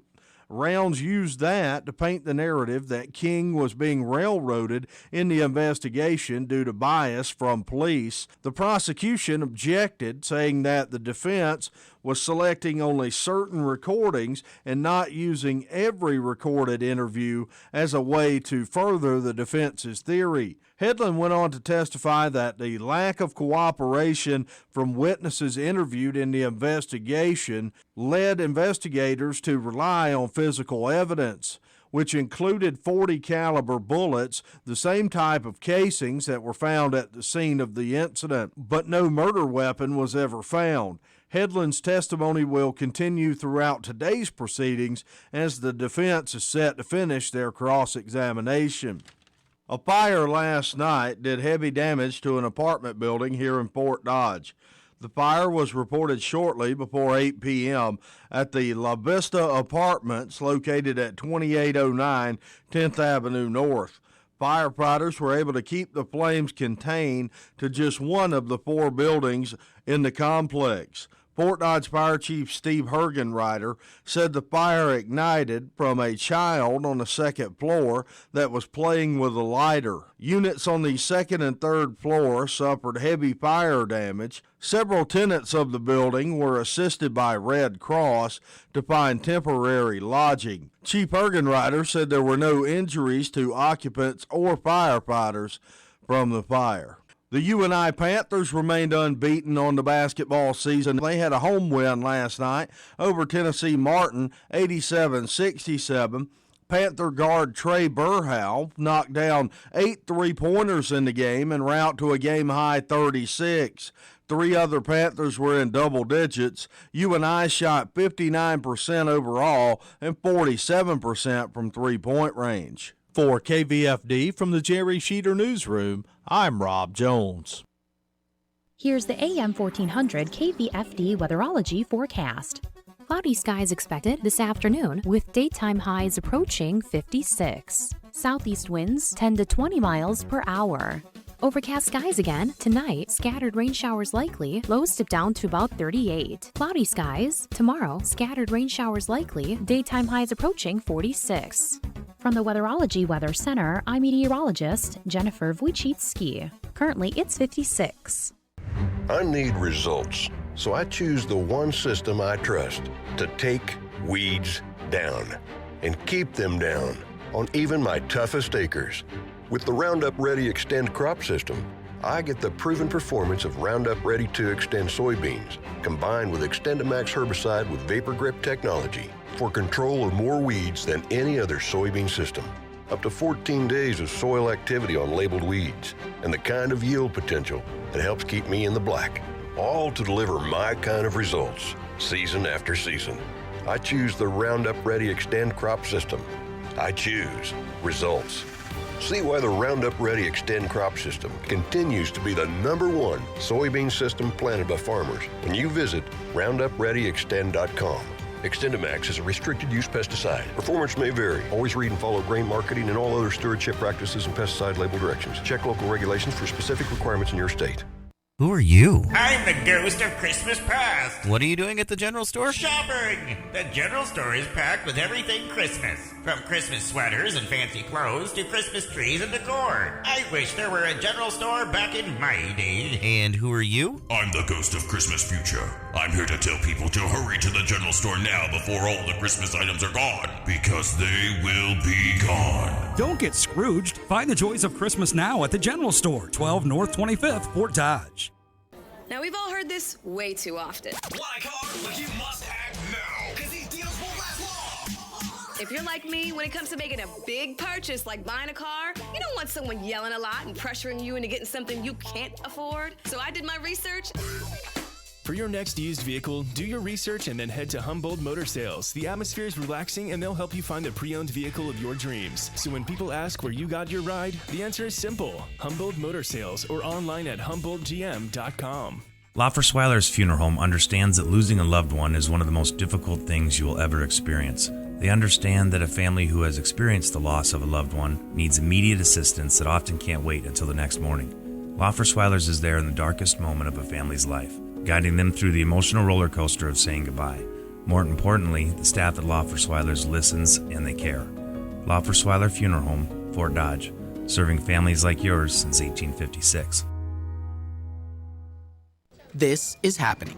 Our busy company's buzzing like the hornet's nest in the tree outside. Then Tina walks in. We've got a projections problem, Brian. Management's given us crazy numbers to hit and not enough crew to handle it. I spring into action like a human hornet and jump on Upwork. I book a team of remote freelance pros, each ready to start immediately. And those projections, with Upwork, this is happening. Hey, Tina, want to get lunch? Thanks, but there's hornets outside. Upwork. Hire freelancers, make things happen. Michael Devine, the Doctor of Truth. Does anyone have anything they'd like to confess? At AM 1400 KVFD.com, on Twitter at JMike1400. This is AM 1400 KVFD, the voice of Fort Dodge. I'm Michael Devine, and this is the time of the week when we invite big white guys into the studio. and today is no exception. We have David Fierick, city manager, who is definitely a big white guy. How you doing, David? Great, Mike. How are you? You were a high school heavyweight wrestler, were you? Or? I was, yes. All right. How good were you? Were you really good? Or I don't know. I never made it to state. You never made it to state. Came one match away. But you could take year. Bemrick, right? I don't know. Oh, I've never seen Bemrick wrestle. Yeah, he was a good wrestler back in the 90s. Yeah. He's a little older than you, isn't he? Or is he younger? I don't know. No, he's younger than me. Yes. Maybe 5 years? I think 4 or 5 years? I think you could take him. I think that's a great idea for a benefit, a charity benefit. Bemrick versus Fierick. No. Cage match. What do you think? I think we're both way too old to do something like that and end up hurting ourselves unintentionally. Oh, yeah. Well, you don't want to wait till you're my age to do that because you can hurt yourself going out the door in the morning. Oh, I dropped my keys. Let me bend over and pick it up. Oh, my God. So you still got the juice. I think you can still do it. I haven't wrestled since college. Haven't you wrestled? Did you wrestle in college? No, That's terrific. No, I went to Western Illinois and played football, but they didn't have wrestling, but they had like an intramural wrestling meet like once a year. Intramural wrestling and meet, so really? I'd compete in that, and that was kind of fun. I think I mentioned that Western Illinois, I think, is where Randy Koolman was a coach for a while. Yeah, Randy was basketball there. He wasn't there when you were there, though, I suppose. No, or was he? no, he was gone before I got there. Yeah, I suppose that's true. What year did you graduate? High school graduated 87, graduated from Western in 91. And you're pushing 50 already? I am 50. You are 50? Yeah. Wow. Okay, so I drove by my old Sears store today and wept, but I'm over it. Man, they're making short work of that out there. It doesn't take long. It really doesn't. You get the right operator and a piece of equipment, it doesn't take long to take it down. Yeah, I forgot how big that store was, with the storage area in the back and the truck docks and all that sort of thing. That was a big store. Yeah, back in the day when they had a lot of storage. Now the stores don't have nearly as much storage as they used to have. Boy, they don't, do they? No. So what's next for the Sears building spot? That'll be cleared off long before the rest. Yeah, it'll be cleared. And, it's probably also worth mentioning that the mall is still open. The stores inside the mall are still open. So even though it might look like the whole thing's coming down or whatever, it's just the Sears building that came down for now. For what's next for that site, we'll wait to be seen. There is an interested retailer interested in going in on that site. I won't mention any names yet because I haven't had permission to. But potentially something going more closer to Fifth Avenue South, but basically on that Sears site. It'll be a smaller retailer. If it turns out to happen, it'll be a smaller retailer that'll take just a portion, and then there'll be space for other smaller retailers on that site. So that could be something that happens, I don't know, maybe next year, I think. So what's the schedule for the rest of the mall? So keeping with the administrative processes, we plan on bringing a development agreement to the city council on December 9th, and that will basically, we did the resolution of intent. The development agreement kind of puts a lot of that, more of that detail in it. How is the process going to go? What does it look like from a timeliness standpoint? How, that kind of really fills in the rest of the specifics for that. So I guess as we'll get that done, in December, and at that point, once we have that, the developer has started to incur some costs, obviously with demolition, so we'll start reimbursing some of those costs. Now, next thing, like the public will see, is nobody knows for sure. There are other retailers and food establishments that are interested in Fort Dodge that may want to locate in that area. Well, I guess I should say the next step that's going to be public is approving a site plan. The stuff that folks have seen that we had at the meetings, the messengers covered in the paper, those are just sort of conceptual plans. So we need to get that into a formal site plan that the city council approves. And once we're there, then we're, that's more of a green light for the developer to start going out and trying to find potential newcomers to the area. But I could see where some of the parking lot spaces, like, where that little snow cone hut is in that corner on First South and 29th could get developed. Maybe even First South and 25th, that corner could get developed too, that are basically just, for the most part, been empty parking lots for years. So those could develop with corner stores, restaurants, things like that. So Yonkers and Penny's are the other two big empty stores there that aren't coming back. They're part of the original mall, though. I mean, they're not owned by the Blessing Group as the Sears. That is was. correct. Yeah. They're not. They are owned by the same group. The Penny store and the Yonkers store, owned by the same group that owns the rest of the mall. That's correct. Okay.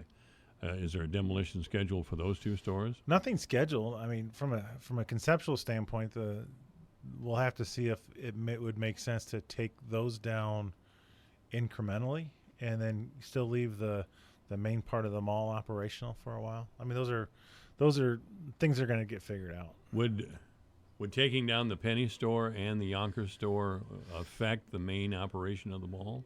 I don't know. I mean, there could be some structural issues there that there could be. They could have a common wall, and it's like, hey, that's not going to happen. Right. Or they could be separate walls, and it could be structurally not too difficult. Mm-hmm. Those are things that have to be looked at. But primarily, the once it's all acquired and under one ownership, that developer is kind of playing a role of master developer. They're not going to come in with one big plan, or they're going to have a site plan, but not one big development. It's all going to happen at once. It's going to get kind of parceled out to other sort of subsidiary developers that may want to do, like a hotel, and there was an office, and then there was some other strip center. So it may get kind of go out in sections and get redeveloped in sections as they can find, people that want to do the various sections of the project. Mm-hmm. Well, do you think the rest of the mall will be down by the end of next year? Oh, I don't know. I think, for that to happen, there's got to be a pretty good solution with the tenants that are in it, because there are some tenants that are in it that have leases that go, through the end of, definitely into 21. I've heard there's some that go even longer than that. I haven't seen them, but we do have to, figure out how we're gonna take care of the businesses that are there now that have leases. Sure. Yeah, that's a question. Mm-hmm. And there's no answer yet. Those are things that are going to have to be worked through. Has the mall property changed hands yet? No, I don't believe any of the properties actually changed hands yet. When do you expect that to happen, or do we have a timeline? Well, I think the Sears will actually.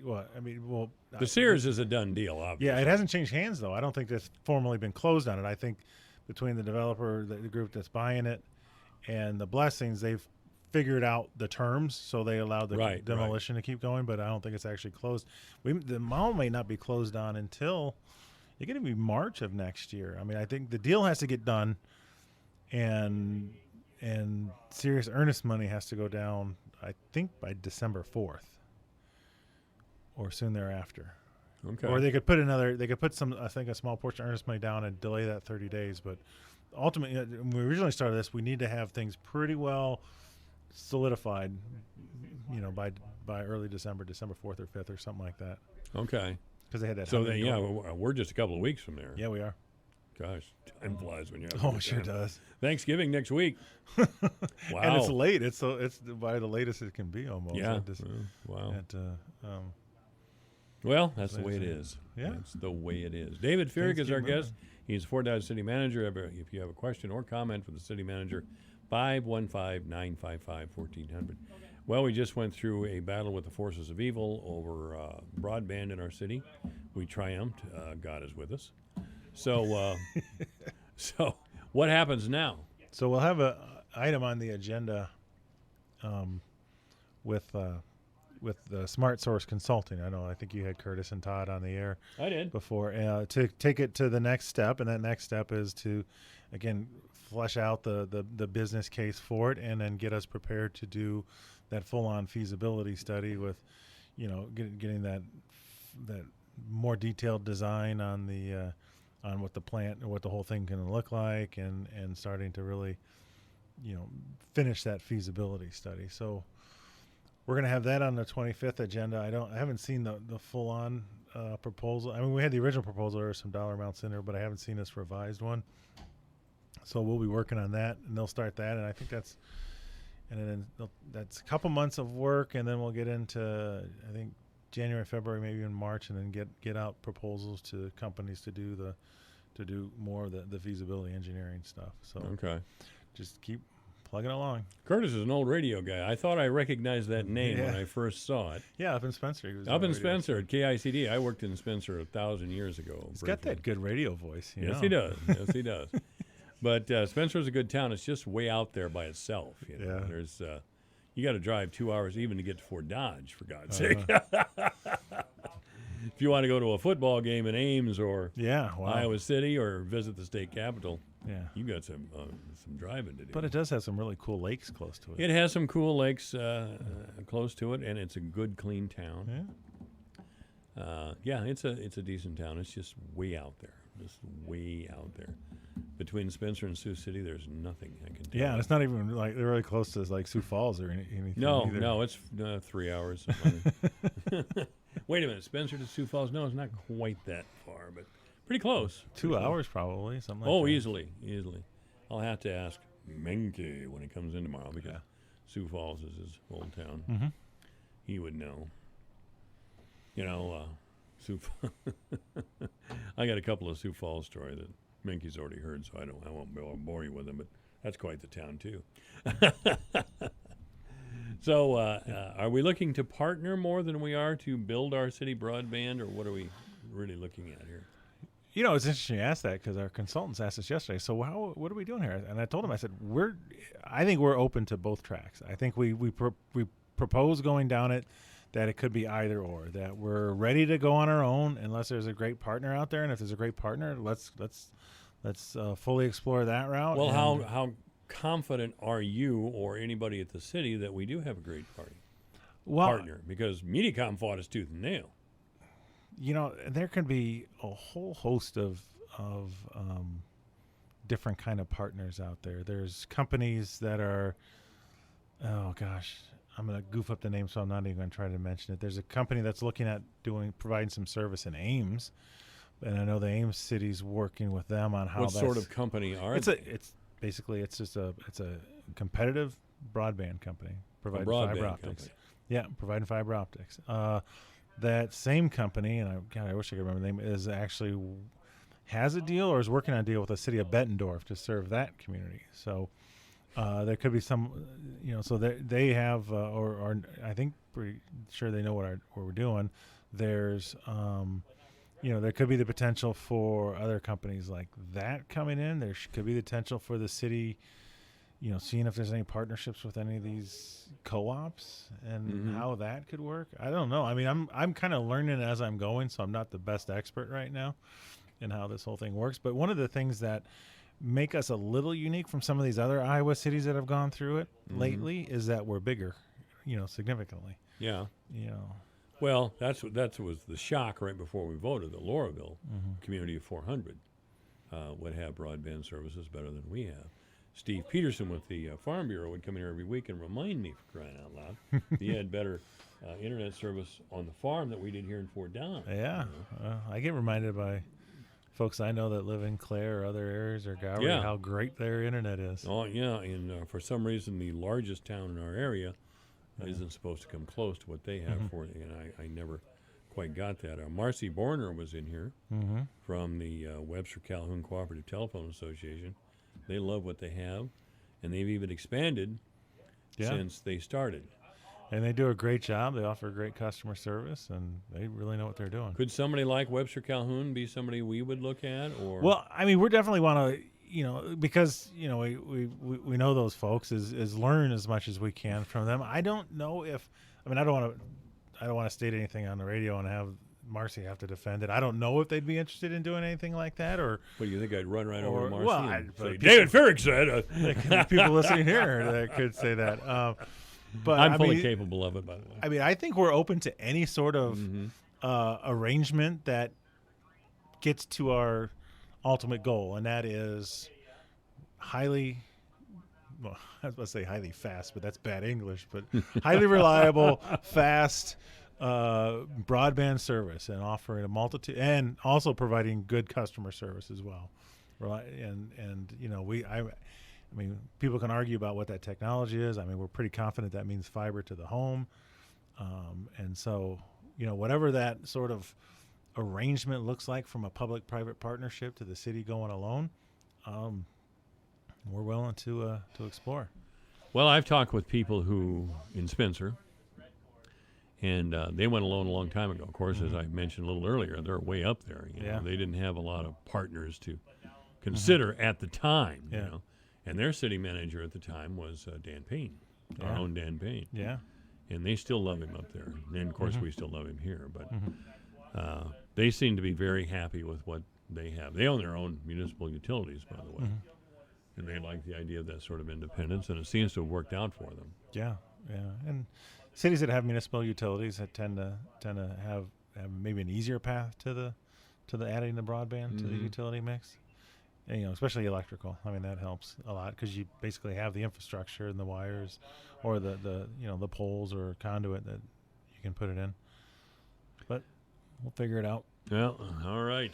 Well, that's what we got to do is figure it out from here, isn't it? Yeah, I mean, it's a long process. I mean, we got through just kind of the early steps. We did the pre-feasibility study. It just so happened that, the election was coming up, and we thought it was a good move to put it on the general election, the question, because we didn't have to pay for it separately. Because, right. If we got to pay for our own general election or citywide election ballot, it's kind of expensive. So we thought make it part of the general election and not do a special election. And how did we pay for the pre-feasibility study again? So right now the sewer fund has... Sewer fund. The sewer fund. The bills are coming out of the sewer fund. And right. once the utility's up and running, we'll be able to pay it back. So not until the utility is up and running. We have to have cash from it, yeah. Yeah, so, okay. Well, I wondered if or, there was or I guess, the other concept is when we first start getting... getting some revenues, if we go borrow money and get bonds, then we could pay the sewer fund back. But it'll be a while. And how much money is that?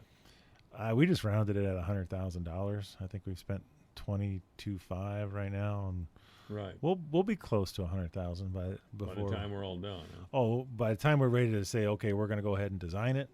If we go ahead and design it, then we'll be spending hundreds of $1,000s just on design. Design, sure. If we partner with somebody, I don't know what that arrangement will look like, but our upfront money will probably be less because the private entity probably would do the design work.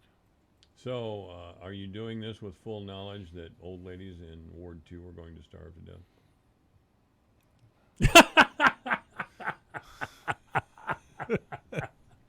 I was just into the scare tactics from a short time ago again. Oh my God, the government is interfering in our lives. Oh my God. This will provide an additional service that people can choose. You should have seen the look on your face. I know. It's like, where did that one come from? Old ladies in Ward 2 starving to death. That's right. Oh, gosh. That was perfect, wasn't it? Well, anyway. So, is there anything else we need to know here, Dave? When's the next city council meeting? Next city council meeting is next week. So, Monday the 25th is our next city council meeting. Do we have any idea what's on the agenda? We have a couple workshops. The kids who went to Kosovo are going to present to the council on their trip. We're going to have a presentation from a program called Rural Housing 360, and they look to acquire vacant lots from the city and then redevelop housing on that. And then we'll do our capital improvement plan discussions. And then as far as agenda items, we got a lot of it's time of year where you got to do a lot of your TIF stuff. So we got a lot of our TIF certifications on the agenda. A few projects that are almost wrapped up. They're trying to take steps on that. Yeah, Roger Porter, Chief Porter, was in here a little earlier today. He didn't talk in the air, but he mentioned it was budget time for his department. It's getting there. Yeah. It's getting there. Yeah, we're trying to. Nemers is scheduling all the staff meetings to go over budgets, so we'll be doing that soon. Okay. All right, Mike. So, Michael Devine, the mayor of Manville. It's a fancy title for a part-time job. Michael Devine at AM 1400 KVFD. It's 3:31. The news is next. If you know the value of good machines, then it's high time we got together. We're Bailey Industrial, builders of metal and woodworking equipment. Hard-working machines for hard-working people. We stand behind our equipment and make sure our equipment stands behind you with the after-sales support you need to keep your shop running smoothly, which means making sure you have what you need when you need it, typically shipping within 72 hours or less. So whether you're a fabricator or manufacturer of metal or wood products, go to 920machine.com and we'll send you a catalog. Over 400 pages of what you love most, machines. So whatever you're looking to build or manufacture, do it with Bailey Industrial, the company you can trust to give you the equipment and service you can rely on. Because if it's worth doing right, it's only right to do it with Bailey. Get the Machine Lover's Dream catalog free by calling 920-MACHINE or go to 920machine.com. Get your free catalog while they last at 920machine.com. Pick Your Ride is back. Wild Rose has the keys to your next ride and you get to choose. Will it be the 2019 Chevy Silverado or the 2019 Buick LaCrosse? Earn entries every Saturday now through the date of our grand prize drawing, December 28th, and see yourself behind the wheel of a new ride when you play and win at Wild Rose Casino and Resort, Jefferson. Must be 21 or older. If you or someone you know needs gambling treatment, call 1-800-BETS-OFF. Sports fans, it's here. The DraftKings Sportsbook at Wild Rose is now open in Jefferson. Watch and wager on your favorite sports in our all-new Sportsbook and Lounge. Wall-to-wall TVs with the NFL Sunday Ticket. Featured games, betting windows, and self-serve kiosks. It's what sports bettors have been waiting for. Every catch, every touchdown, every goal, every game. Watch, wager, and win. The DraftKings Sportsbook at Wild Rose Jefferson. Visit wildroseresorts.com. App-based betting not yet available. With your KVFD news update, I'm Rob Jones. Testimony from Fort Dodge Police Detective Larry Headland was the highlight of the proceedings in the Tanner King double murder trial yesterday. King is accused of shooting and killing brothers Marion and L. Dominic Rhodes here in Fort Dodge in October 2018. Detective Headland formerly was with the Iowa DCI, and King's attorney Paul Rounds made Headland's tenure with the Iowa DCI a focal point in court yesterday. Also, audio interviews that were conducted by Headland during the investigation were played in court yesterday, in which Headland, talking about King, said in one interview, quote, "I'm going to do whatever I can to build a case to prove he did it," end quote. Rounds used that to paint the narrative that King was being railroaded in the investigation due to bias from police. The prosecution objected, saying that the defense was selecting only certain recordings and not using every recorded interview as a way to further the defense's theory. Headland went on to testify that the lack of cooperation from witnesses interviewed in the investigation led investigators to rely on physical evidence, which included .40 caliber bullets, the same type of casings that were found at the scene of the incident, but no murder weapon was ever found. Headland's testimony will continue throughout today's proceedings as the defense is set to finish their cross-examination. A fire last night did heavy damage to an apartment building here in Fort Dodge. The fire was reported shortly before 8 p.m. at the La Vista Apartments located at 2809 10th Avenue North. Firefighters were able to keep the flames contained to just one of the four buildings in the complex. Fort Dodge Fire Chief Steve Hergenreiter said the fire ignited from a child on the second floor that was playing with a lighter. Units on the second and third floor suffered heavy fire damage. Several tenants of the building were assisted by Red Cross to find temporary lodging. Chief Hergenreiter said there were no injuries to occupants or firefighters from the fire. The UNI Panthers remained unbeaten on the basketball season. They had a home win last night over Tennessee Martin, 87-67. Panther guard Trey Burhow knocked down 8 three-pointers in the game en route to a game-high 36. 3 other Panthers were in double digits. UNI shot 59% overall and 47% from three-point range. For KVFD from the Jerry Sheeter Newsroom, I'm Rob Jones.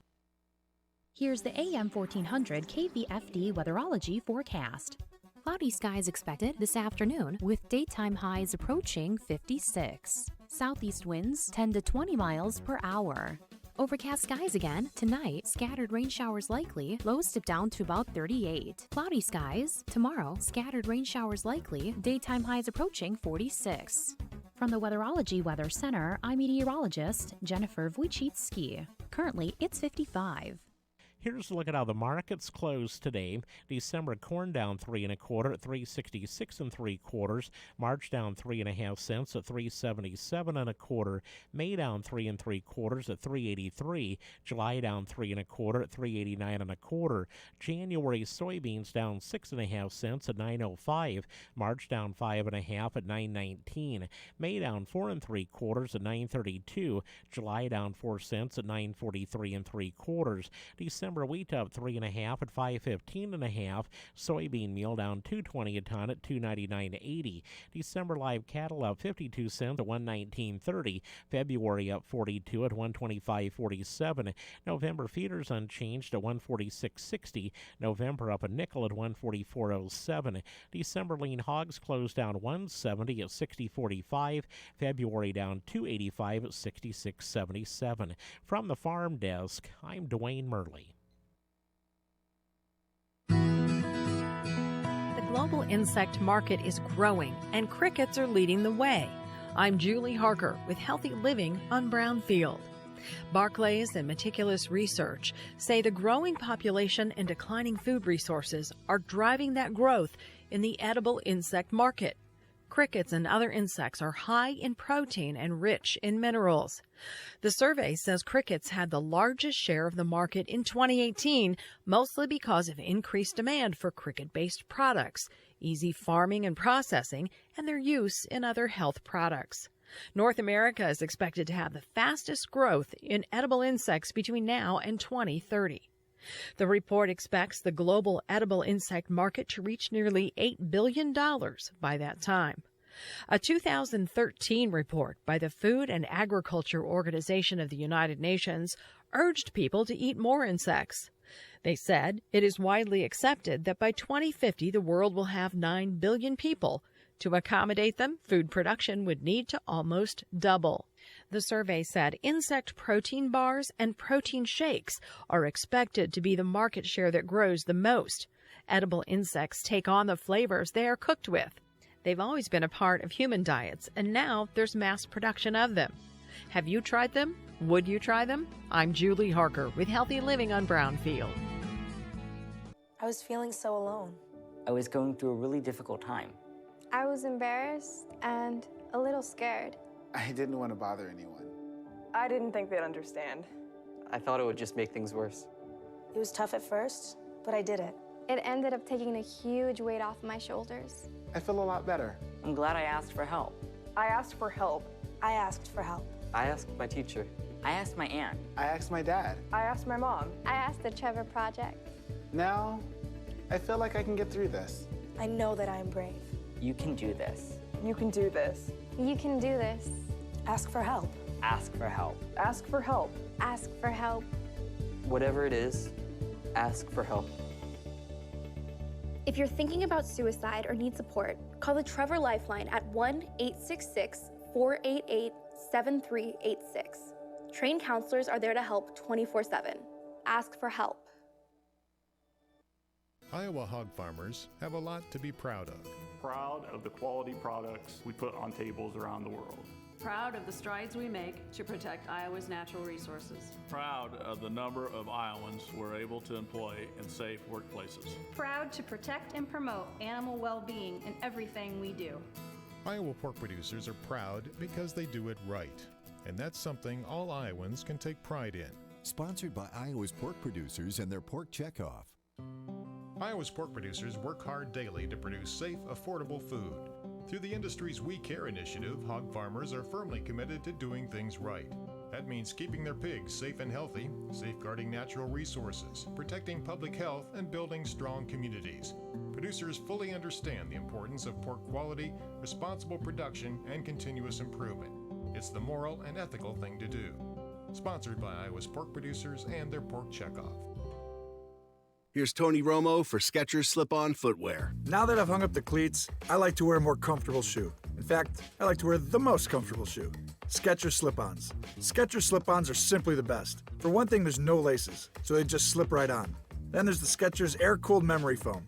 It cradles your feet and provides unbelievable comfort that lasts all day long. Skechers Slip-Ons are the most comfortable, easy-to-wear shoes I've ever worn. Try Skechers Slip-Ons with Air-Cooled Memory Foam today. Skechers. Comfort included. Making decisions about the 2020 growing season. Hello, I'm Megan Grebner, and this is Managing for Profit on Brownfield, a content partnership with DeKalb. Seed decisions for the next growing season, for the most part, are based on how crops perform during the current growing season.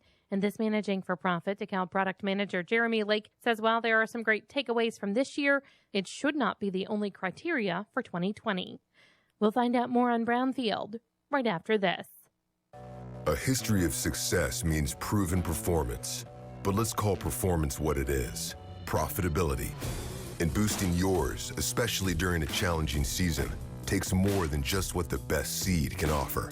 That's why DeKalb brand corn is backed by exclusive genetics for consistent yield potential. Proven over a 100-year growing legacy, enhanced by a portfolio of elite inputs and products, and maximized using digitally enabled whole farm solutions. Like Climate Field View, the industry's leading digital farming platform. All to help your crops stand stronger, your bins fill faster, and your margins grow wider. Let nothing shake your perseverance. Ask your dealer how DeKalb can help you realize a future of performance. Climate Field View services provide estimates or recommendations and do not guarantee results. More information at climate.com/disclaimers. Always read and follow IRM where applicable, grain marketing and all other stewardship practices and pesticide label directions. When finalizing seed selections for the 2020 growing season, DeKalb product manager Jeremy Lake says farmers should consider more than how their crops perform during this current growing season. For many growers, this year will mark probably one of the toughest cropping seasons in year. And that got started by the extremely wet weather conditions that led to a later than normal planting window. With that came stand challenges and oftentimes fertility challenges as well, specifically related to nitrogen. And then in some areas, after the massive rain events, it got followed up with below normal precipitation after planting, causing greater than normal yield variability. Here we're sitting in November, and the harvest season is still, in many areas, has a long ways to go. With all the anomalies that we've seen for 2019 through the growing season and then harvest as well, I've always been a firm believer in leveraging your data. And so I've always told growers to utilize historical and multi-year data layers to drive decision making. With the use of data collection tools such as Climate Field View, growers can have a greater understanding of their operations' historical data and most notably hybrid performance. But this year hasn't been a challenge for everyone. Drew Haynes farms in Maryland and has been a national winner in the NCGA yield contest the past 3 years with DeKalb corn. He says this year's crop is one of his best ever. With test weights of 60 to 63 pounds is just phenomenal. The corn is standing just perfect. Here a couple weeks ago, we had a cold front come through and 50-mile-an-hour winds, and the corn is still standing just beautiful. He tells Brownfield the crop never wants for anything and is always being fed nutrients, and that high-yield management really has made a difference. We start off with soil sampling. We would do that in the fall or first thing in the spring. We spray our herbicide before we plant. That way we're not running over the corn. We're making probably 5 trips across our conventional corn, 7 trips across our contest corn. It's intense scouting. We're probably in the field. Some of the fields probably 3 or 4 times a week, just looking, seeing what we got going on there. I think I've learned to read the crop a little better, just from being out there a lot more. Every time we go across, we give it a full cocktail of everything. I'm Megan Grebner with Managing for Profit on Brownfield, a content partnership with DeKalb.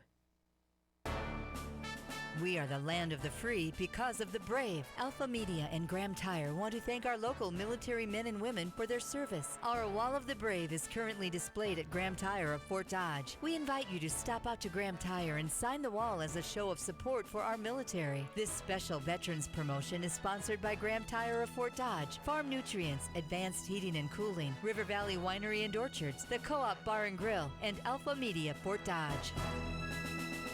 Connect to this radio station from all across the country. Take us to the gym, shopping. How about a road trip? Listen to us now on the free iHeartRadio app. You'll never miss a moment with your favorite radio station. Download the free iHeartRadio app and search for this station so we can go wherever you want us to. Michael Devine at AM 1400 KVFD. Listen to this. Making radio great again. That's right. That's what we're doing, making radio great again at AM 1400 KVFD, the voice of Fort Dodge. I'm Michael Devine, the Doctor of Truth. And you can join this program anytime by calling 515-955-1400. I would ask you to join the program today around this question. Do you like what's happening at the Crossroads Mall? We've all seen the plans now. And do you like the plans that the city has for the Crossroads Mall. Of course, they've engaged with a developer, and we aren't going to have a traditional mall anymore. And maybe the time for traditional malls is all over. I hate to see that. I mean, I stopped going out that way because I didn't want to see my old Sears store, my beloved old Sears store, in a pile of bricks and rubble. I didn't even want to see it. I know I've got to go out there again soon, but, oh, man, it's such a bummer. But, Sears itself is pretty much no more, as is Yonkers. Penny's is hanging on, but, I mean, there's still Penny stores around. I know they've got a couple of them in Des Moines and one in Dubuque, certainly. And I think it's still open down at the mall in Davenport. But I wouldn't think that Penny's is long for the world, and that's a tragedy. The under 40 crowd are all hooked into shopping online, and I'm embarrassed to say that I do it on occasion myself. I want to support my local retailers. I certainly buy my cars here. I buy my furniture here. I buy my appliances here. And I will go to Foley Clothing in a heartbeat. I will go to Foley Clothing in a heartbeat. I don't want to see those retailers go away. If I need jewelry, I'll shop my local jewelry stores. I haven't needed any jewelry in quite a while, but if I do, and if I did, I would certainly go to my local jewelry stores. And of course, any construction work, mechanic work, any of that sort of thing, is all done by local people. Plumbing, absolutely everything. Electricians. Had Bemrick Electric over the house not that long ago. That's my commitment to my town. And frankly, it's in support of our advertisers here at KVFD. I carefully pay attention to who our advertisers are on this radio station, and they will always get my business before anybody else does. If I can't be a loyal customer, how can I expect them to be a loyal customer of mine? It's a simple equation. Nobody in Des Moines ever did anything for me, and the idea that you can go to Des Moines and get this terrific deal on a new car so much better than you will in Ford Dodge is ludicrous. I sold cars for years. I saw a lot of people go down to Des Moines. They'd come and talk to me, go to Des Moines, they'd come running back with this car. Oh, yeah, I got it for a lot less than you were going to sell it to me for. Of course, then I'd ask the question, did you get it financed at the dealership? Oh, yes, I did. How much was the interest rate? Oh, it was this, pretty low. Well, I know I could have got him a better interest rate than that. And then there's always the add-ons, on and on and on. The point being that the Des Moines car dealership is not going to let anybody out there off that lot unless they know they've made a profit on the deal. No, they're not going to take less money just to do a car deal. They're not going to take no money just to do a car deal with somebody from Webster County or Humboldt County. It's just not the way things are done. Business is in the business of business, and the business of business is making a profit. And go down to those Des Moines car dealerships and look at the layout that they have. Do you think they're in business to give you a great deal? Because they're not. Bruce Shimkat, Casey Johnson, Kemna, I'll take them every single time. Every single time. I don't remember the last time I bought a car from out of the area. I think it was a used car years ago when I was living up north here in Iowa again. But yeah, I'm gonna spend my money in Fort Dodge because people in Fort Dodge are going to support me, not people in Des Moines. Period. Not people in Des Moines or anywhere else, really. I know a lot of people like to load up and go out of Des Moines to shop in the malls around Christmas, and maybe I'd understand that this year since our mall seems to be kind of on its back, but I really don't understand it that much. We got a lot of great stores here in town, a lot of great jewelry stores that we can shop at and support. And sometimes we'll get a better deal in town than if we go out of town anyway. I was surprised to see this. Ken Starr hounded Bill Clinton. And the Democrats were outraged and they hated Ken Starr. And they accused him of being everything on earth except Satan. And I think in their private council, they accused Starr of being Satan or Satan-directed.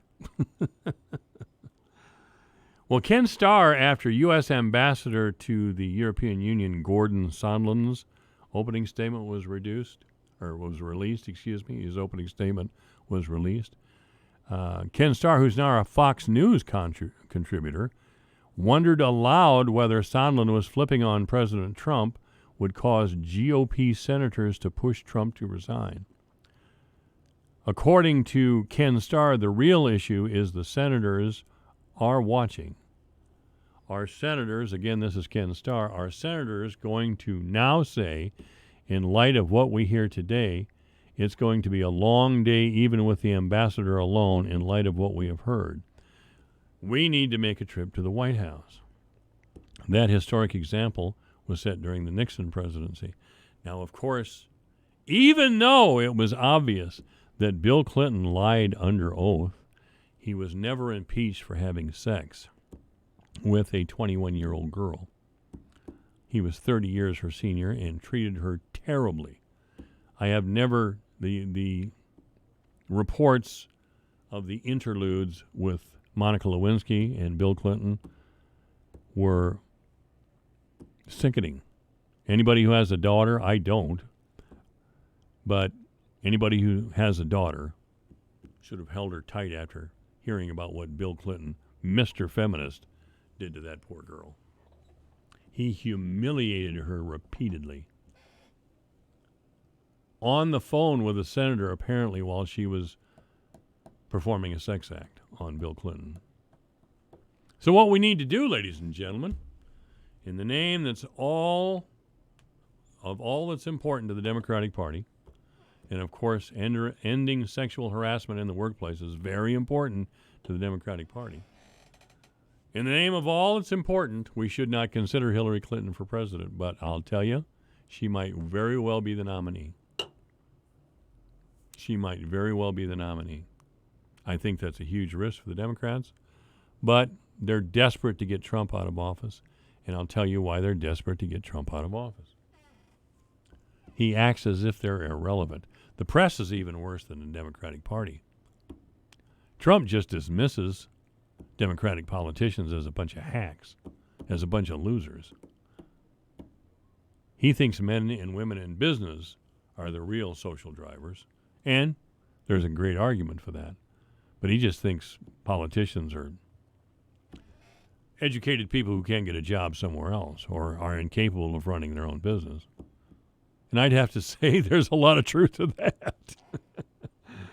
I cannot imagine Bill and Hillary Clinton even running a corner grocery store successfully. But they can. They can sure act as if they're the saviors of the earth. Now, again, Ken Starr surprises me. Sometimes the Democrats and the press, and of course they're really one to me, the Democrats and the press try to ruin the lives of any of their opponents. It's really ugly and grotesque. So they try to put out the alert, or they did put out the alert on Ken Starr, that he was a terrible man and should be harassed at every opportunity. And that can wear on a person after a while. I mean, look at all the Democratic attacks on people who are trying to have dinner.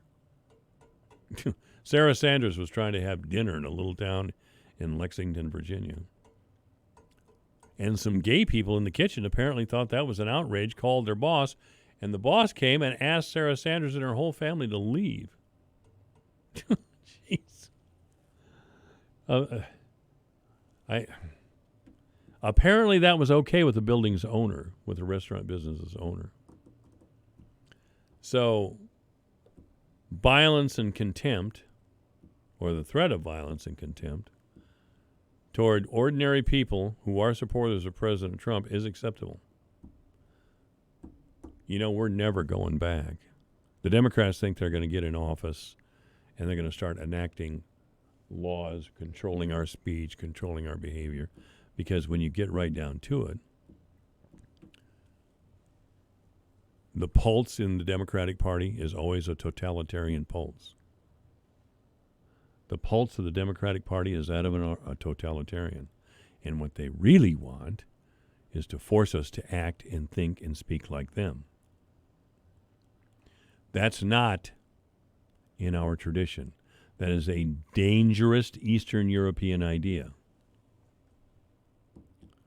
And it has found favor with some educated people in the Democratic Party, a lot of them. They don't want you to be free to live your life, to speak your mind, or even to think differently. That's what's dangerous. That's why. That's a reason that Trump won. He spoke to these people like they were irrelevant. And as far as the media is concerned, he performed the ultimate sin. He went over their head. He acted as if the media was irrelevant, and started tweeting. And the tweets, and this is just bizarre to me, the tweets were actually effective. And people started following his Twitter account rather than some of the big newspapers in the country, the big liberal newspapers, who at one time could decide who was going to be mayor, or they could decide who was going to be governor, or even in some cases president. Trump took that power from them. And Jim Acosta and his crowd on TV and some of the big liberal papers like the Washington Post and New York Times, they're furious and they're frightened. They're frightened. Their celebrity identity is on the line. They walked the earth like giants.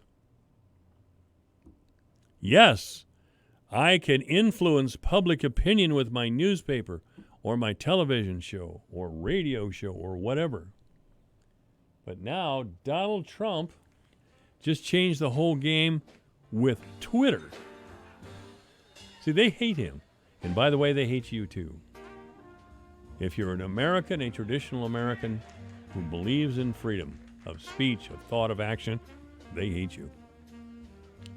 It's 4 o'clock. This is AM 1400 KVFD, the voice of Fort Dodge.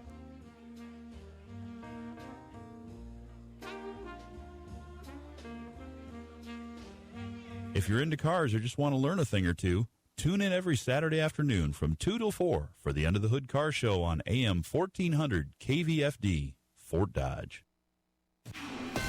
This is a Fox News Alert. Round 2 about to begin. Elisa Brady. After the first impeachment witness for today spent hours before lawmakers grilled by both sides of the aisle, Fox's Jared Halpern is live on Capitol Hill. A U.S. ambassador to the European Union, Gordon Sondland, says there was a quid pro quo tying security assistance for Ukraine in a White House visit for the country's newly elected president to an announcement of corruption investigations involving the 2016 election in former Vice President Joe Biden. Mr. Giuliani was expressing the desires of the President of the United States, and we knew these investigations were important to the president. Sondland says Rudy Giuliani, the president's personal attorney, spoke for the president, and other administration officials, including the Secretary of State, knew what was going on, testifying everyone was in the loop. Lisa. Well, Jared, Republicans pointing out that Sondland said no one ever told him military aid was linked to Ukraine investigations. Ambassador Sondland, you honestly have used the words presumed, presumption, presuming, some form of the verb to presume repeatedly today. Ohio Congressman Brad Wenstrup says 2 presumptions plus 2 presumptions don't equal a fact. President Trump highlighting Sondland's testimony about the president telling him he wanted nothing from Ukraine. He's also been highlighting a new billion-dollar Apple manufacturing plant in Texas. And I've been asking Tim Cook from the day I got elected from the campaign. I've been asking Tim Cook to, if they would, we want to see Apple built here. That way you have no tariffs. The president speaking earlier before he headed to Austin, where he's now been touring that new plant with the Apple CEO. A White House meeting on vaping now set for Friday, and it will include industry officials as well as public health representatives. America is listening to Fox News. At Quicken Loans, our 17,000 team members know that home is so much more than a house. That's because our clients tell us all the time. Hey, this is Jay Farner, CEO of Quicken Loans, and we want to help you save money on your mortgage with some of the lowest refinancing rates ever. Rates are historically low. You may be able to reduce your rate and save money on your monthly mortgage payment right now. Pay off some credit card debt or put some money towards that new bathroom or kitchen you've always wanted. The rate today on our 30-year fixed-rate mortgage is 3.99%, APR 4.18%. That's right, 3.99%. While we can't predict what will happen in the future, we do know that rates have dropped and now is the time to save money on your mortgage. Call us today at 800-QUICKEN or go to rocketmortgage.com to learn how refinancing now may be the right mortgage solution for you. That's 800-QUICKEN or go to rocketmortgage.com. Rates subject to change. Pay 1.375% fee to receive this discounted rate. Call for cost information and conditions. Equal housing lender. Licensed in all 50 states. NMLS number 3030. A member of Britain's royal family who's been linked to late financier and sex offender Jeffrey Epstein is stepping out of the spotlight. Prince Andrew says he's gotten permission from Queen Elizabeth II to scale back his public duties. He says his association with Epstein, who committed suicide in August while awaiting trial, had become a distraction and brought questions about whether British charities wanted to associate with him. Critics say Prince Andrew did not appear remorseful during a recent television interview and failed to show empathy for victims of Epstein. Fox's Gernal Scott. Prince Andrew also suggesting in that interview that a picture of him with a then 17-year-old girl might have been a fake. The Grammy nominations are out, and Lizzo is in the lead with 8. That includes the top 4 awards: Album, Song, and Record of the Year, as well as Best New Artist. Billie Eilish has 6 nominations. She also scored nods in the top 4 categories, making the 17-year-old the youngest artist in the history of the Grammys to achieve that feat. Lil Nas X is also up for 6 awards, including Record of the Year for Old Town Road, featuring Billy Ray Cyrus. Taylor Swift earned 3 nominations, including 1 for Song of the Year for Lover. And in the country categories, up for Best Album, Eric Church, Reba McEntire, Pistol Annie's, Thomas Rhett, and Tanya Tucker. The Grammys will be handed out in L.A. on January 26th. Tanya J. Powers, Fox News. NASCAR fans will be watching one of the greats drive off into the sunset. I'm looking forward to next season and celebrating what will be my last year as a full-time NASCAR Cup driver. That's 7-time NASCAR champ Jimmy Johnson announcing in a video post that he will retire from full-time racing after the 2020 season. The 44-year-old becoming the latest popular driver to hit the brakes since Jeff Gordon's retirement in 2015. I'm Lisa Brady, and this is Fox News.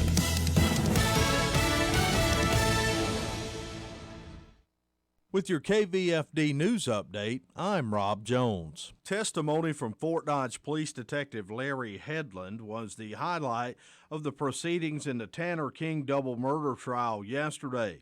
King is accused of shooting and killing brothers Marion and L. Dominic Rhodes here in Fort Dodge in October 2018. Detective Headland formerly was with the Iowa DCI, and King's attorney Paul Rounds made Headland's tenure with the Iowa DCI a focal point in court yesterday. Also, audio interviews that were conducted by Headland during the investigation were played in court yesterday, in which Headland, talking about King, said in one interview, quote, "I'm going to do whatever I can to build a case to prove he did it," end quote. Rounds used that to paint the narrative that King was being railroaded in the investigation due to bias from police. The prosecution objected, saying that the defense was selecting only certain recordings and not using every recorded interview as a way to further the defense's theory. Headland went on to testify that the lack of cooperation from witnesses interviewed in the investigation led investigators to rely on physical evidence, which included .40 caliber bullets, the same type of casings that were found at the scene of the incident, but no murder weapon was ever found. Headland's testimony will continue throughout today's proceedings as the defense is set to finish their cross-examination. A fire last night did heavy damage to an apartment building here in Fort Dodge. The fire was reported shortly before 8 p.m. at the La Vista Apartments located at 2809 10th Avenue North. Firefighters were able to keep the flames contained to just one of the 4 buildings in the complex. Fort Dodge Fire Chief Steve Hergenreiter said the fire ignited from a child on the 2nd floor that was playing with a lighter. Units on the 2nd and 3rd floor suffered heavy fire damage. Several tenants of the building were assisted by Red Cross to find temporary lodging. Chief Hergenreiter said there were no injuries to occupants or firefighters from the fire. The UNI Panthers remained unbeaten on the basketball season. They had a home win last night over Tennessee Martin, 87-67. Panther guard Trey Burhow knocked down 8 3-pointers in the game and route to a game-high 36. 3 other Panthers were in double digits. UNI shot 59% overall and 47% from three-point range. For KVFD from the Jerry Sheeter Newsroom, I'm Rob Jones. Here's the AM 1400 KVFD weatherology forecast. Cloudy skies expected this afternoon with daytime highs approaching 56. Southeast winds 10 to 20 miles per hour. Overcast skies again. Tonight, scattered rain showers likely. Lows dip down to about 38. Cloudy skies. Tomorrow, scattered rain showers likely. Daytime highs approaching 46. From the Weatherology Weather Center, I'm meteorologist Jennifer Wojcicki. Currently, it's 55. Who are you? I'm the ghost of Christmas past. What are you doing at the general store? Shopping! The general store is packed with everything Christmas. From Christmas sweaters and fancy clothes to Christmas trees and decor. I wish there were a general store back in my day. And who are you? I'm the ghost of Christmas future. I'm here to tell people to hurry to the general store now before all the Christmas items are gone. Because they will be gone. Don't get Scrooged. Find the joys of Christmas now at the general store, 12 North 25th, Fort Dodge. What if I told you there was a way to step into another gear for your brain and be much sharper, more focused, and improve your memory to a level that you could only dream about and notice these results in 30 minutes? Hard to believe? Neuroscientists are calling this new brain discovery the biggest advancement in brain science to date. It's called Limitless, the brain pill of the future. Take it, and within 30 minutes, you'll transport your mind to a new level of focus and clarity you would have never thought possible. I took Limitless, and it started working in minutes. All of a sudden, it felt like a dark cloud had been lifted up right before my eyes. I have a mental clarity I've never felt before. Biz execs, athletes, teachers, and students are calling Limitless a secret weapon for the brain. You have nothing to lose, so call now and find out how to get a free bottle today. To find out how to get your free bottle of Limitless, call 800-681-9041. That's 800-681-9041. Free bottle for a limited time. Call now, 800-681-9041, 800-681-9041. Holidays can be a difficult time of year for those enduring grief. Hi, I'm Keely Gunderson from Gunderson Funeral Home and Cremation Services. You are welcome to join us for our program filled with a message of hope and love, a program dedicated to those who have lost a loved one this past year. A Time for Angels, Service of Remembrance, Sunday, December 8th at 1:30 p.m. at St. Olaf Lutheran Church here in Fort Dodge. For any questions regarding RSVP, please call 576-7128. Michael Devine, the Doctor of Truth. Does anyone have anything they'd like to confess? At AM 1400 KVFD.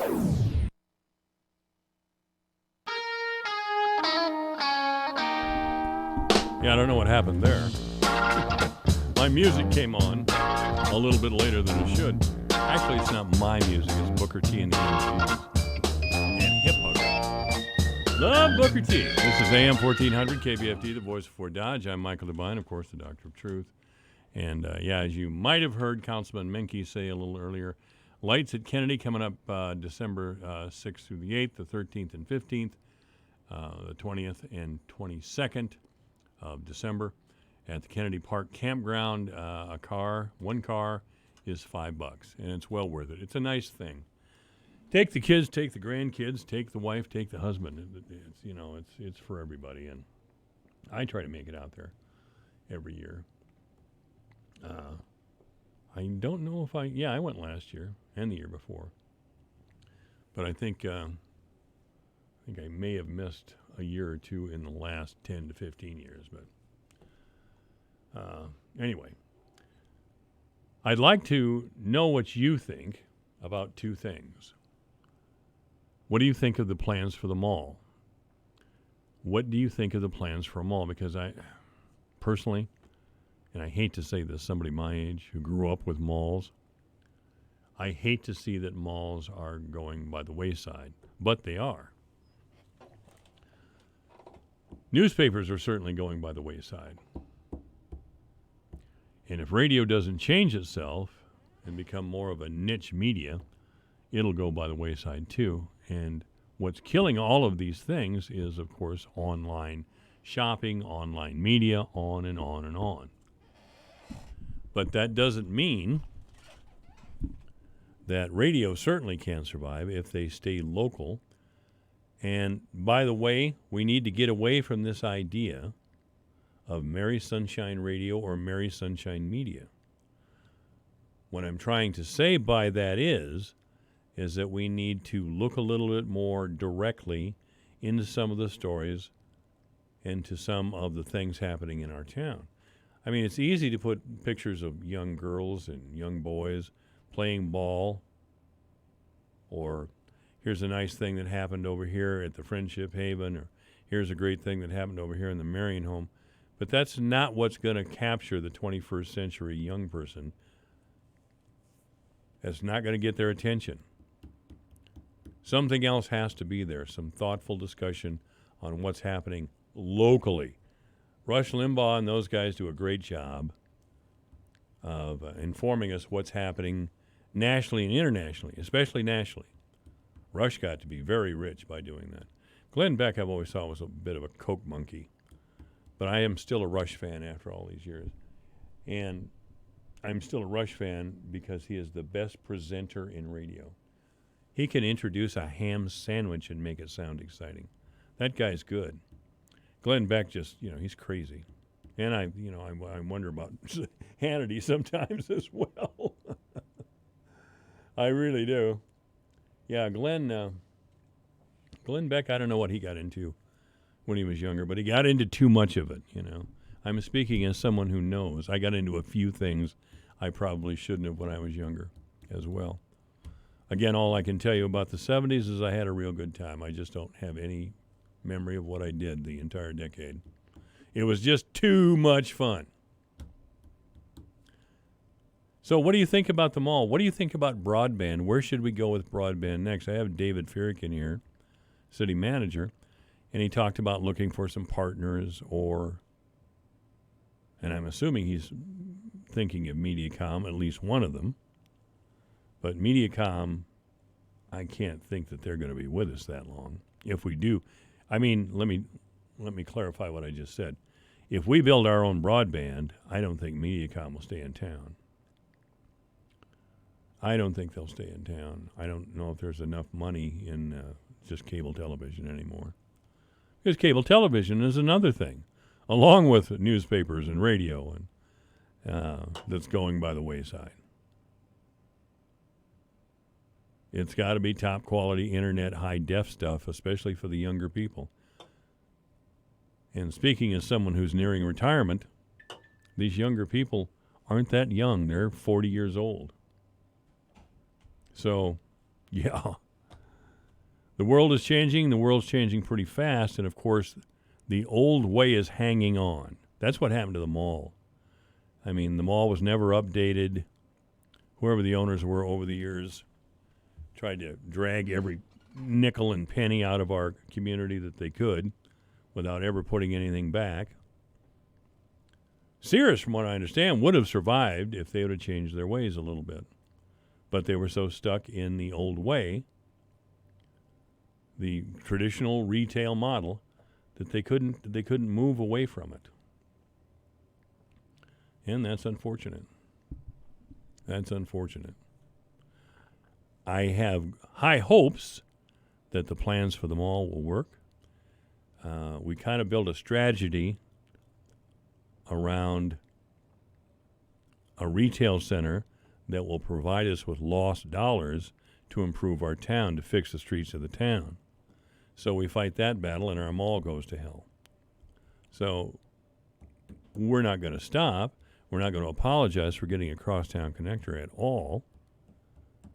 But we do need to press ahead and get more retail here and retail stores that people want to go to, not just because they have a lot of merchandise. They'll have to have other amenities. Any concentrated retail space will have to have other amenities. Remember, they had a bar out at the Crossroads years ago. The Flame or whatever it was. I think it was a bar restaurant right as you walked in the front door was to your left. I used to go out there.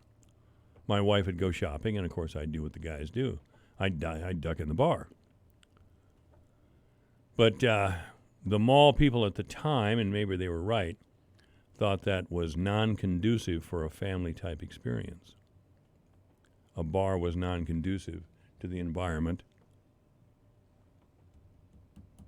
of a family experience like shopping at the Crossroads Mall.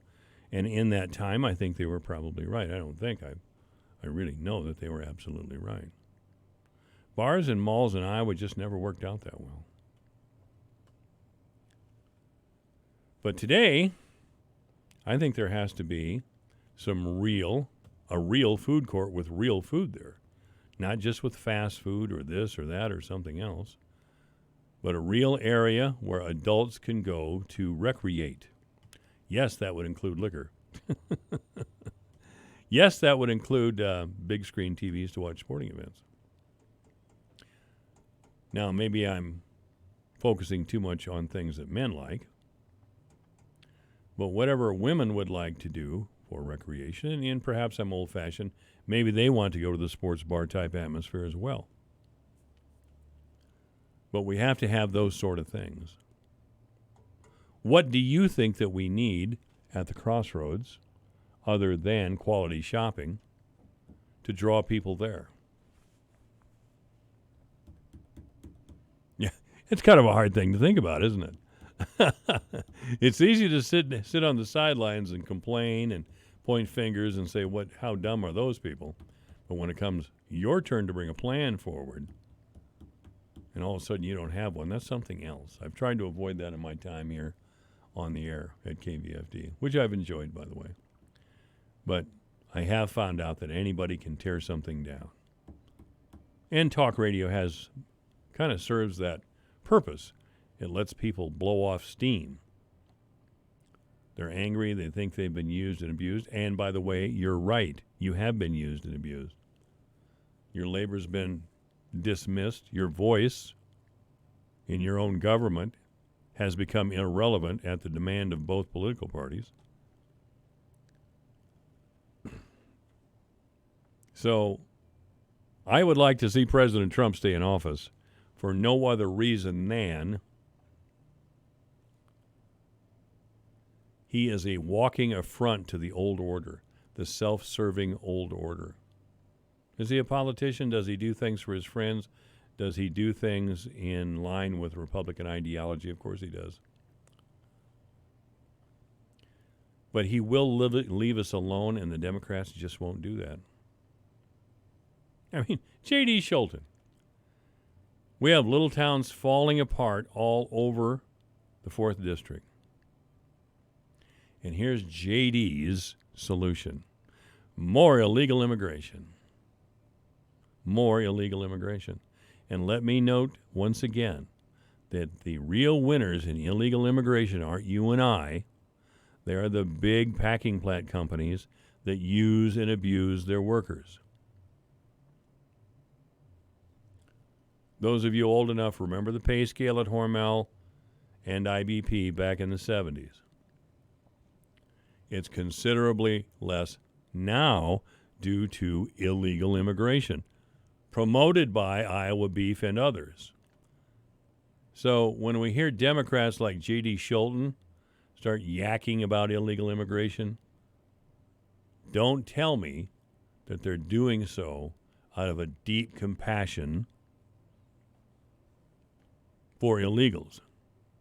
They're doing it to satisfy the big corporate money. And the big corporate money doesn't care about Republican or Democrat. What they want is the cash register to sing every single day. And that's what J.D. Scholten is really accomplishing with his support for illegal immigration. And, of course, That's the Democratic Party position. That's the Clinton globalist position. That's the Barack Obama position. Remember what the lives of ordinary people were like when those people were managing the country? Oh, yes, yes. If you have a portfolio, you're doing quite well. However, if you're trying to work for a living, you're not doing too well.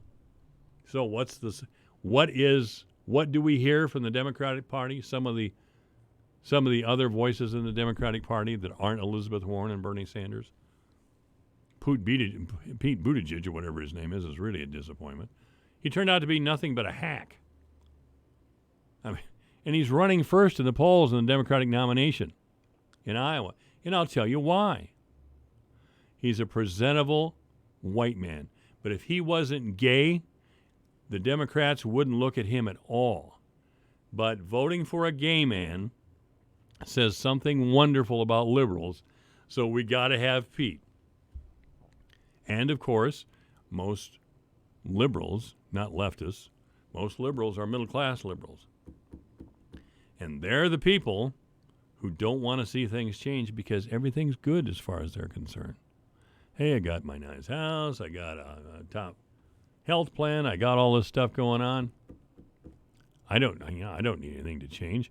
I just want gay people appointed to high office without benefit of an election because, well, most of the population are terrible rednecks. We want free health care for transgender people, including the surgery. We want to tax churches because their churches, are bad things.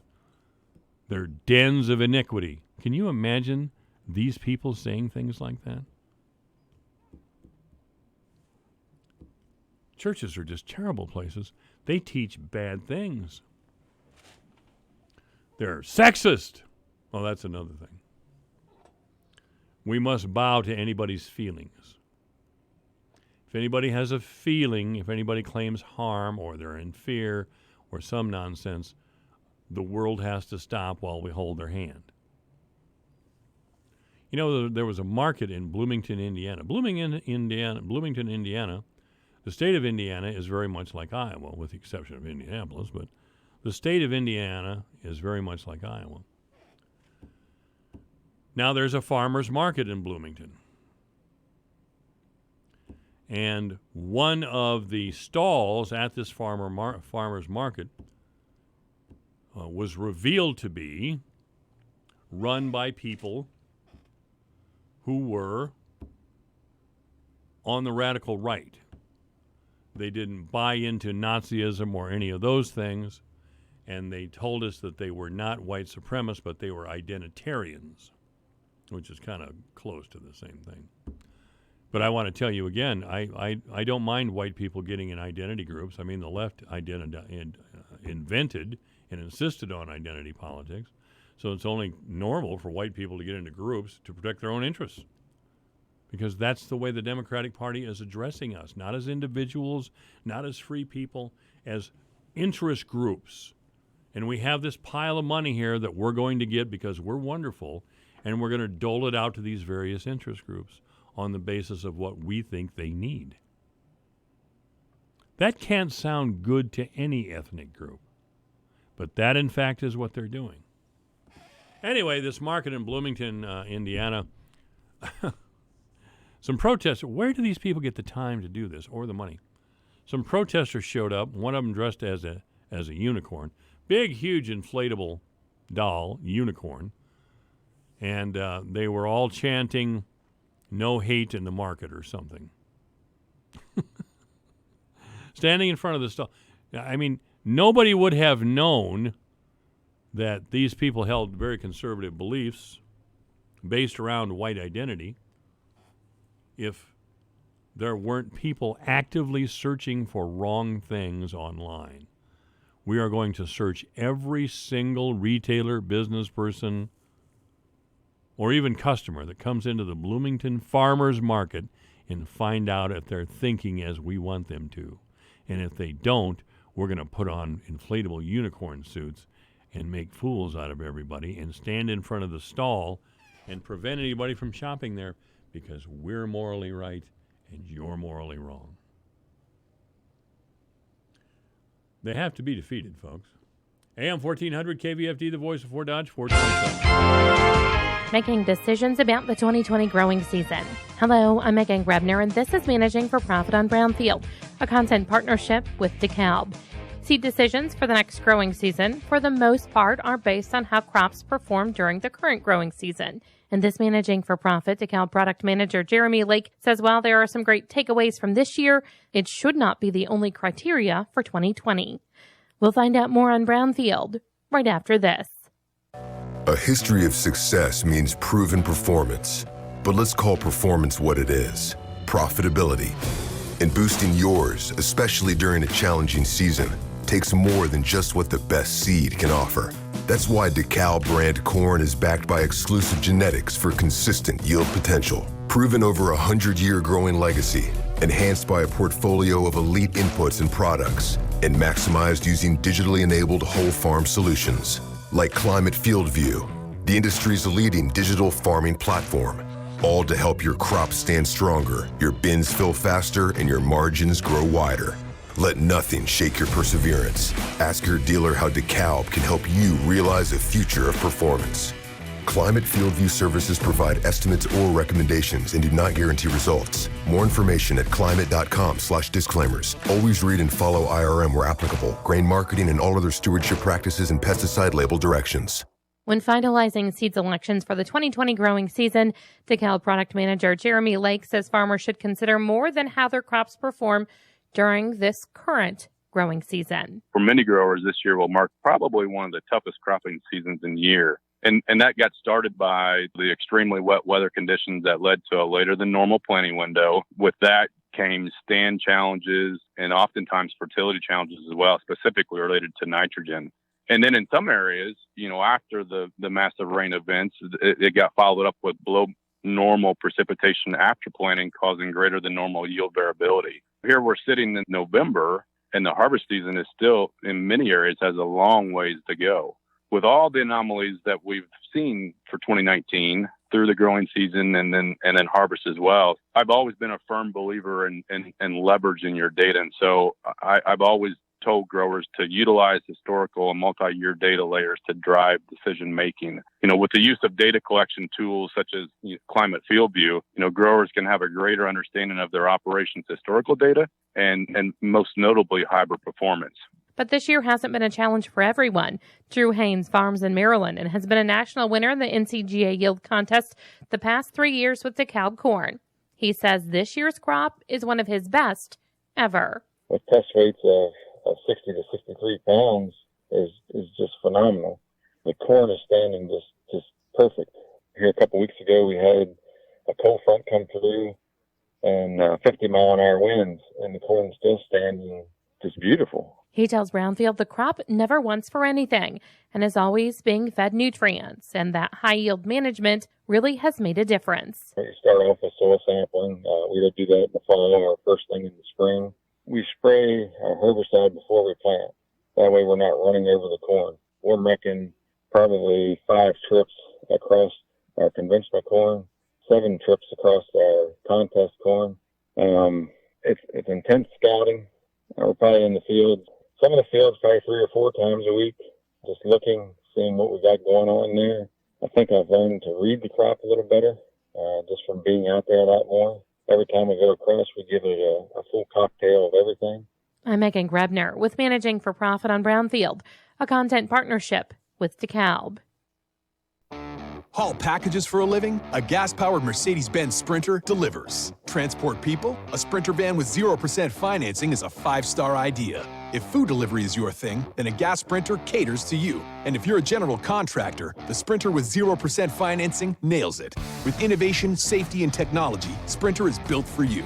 And it's built for your bottom line with 0% financing. The Mercedes-Benz Sprinter, starting at just $33,790. And for a limited time with IRS Section 179, you could be eligible for up to a $25,000 tax deduction. gas engine, 0% financing, and a possible tax deduction? Now that's a Sprinter that delivers. Mercedes-Benz. Vans. Born to run. MSRP excludes all options, taxes, title, registration, transportation charge, and dealer prep fee. Options, bond availability, and actual dealer price may vary. See dealer for details about costs and terms. Only valid on 2018 or 2019 Mercedes-Benz Sprinter vans excluding cab chassis. Qualified commercial customers only. Financing offer valid through January 2nd, 2020. Consult your tax advisor. For more information, limits may apply. Visit mbvans.com. Hey guys, this is Larry King. Are you sick and tired of prostate pills that don't work? I've got great news for you. I had prostate problems that were driving me nuts. I tried several different natural products. None of them worked. One day I heard about Prostagenics. It beat over 157 other prostate supplements in independent lab tests and was rated #1 most powerful prostate supplement in the world. So I got some Prostagenics, and boy, am I glad I did. Now my prostate troubles are a thing of the past. I sleep like a champ. I feel like I did 20 years ago. Do yourself a huge favor. Do what I did and get yourself some Prostagenics. Prostagenics comes with a 90-day money-back guarantee, so you can order absolutely risk-free. So go online or call 800-600-2020. 800-600-2020. If you call in the next 6 minutes, you can get a free bottle with a Larry King TV special. 800-600-2020. Pick up the phone right now.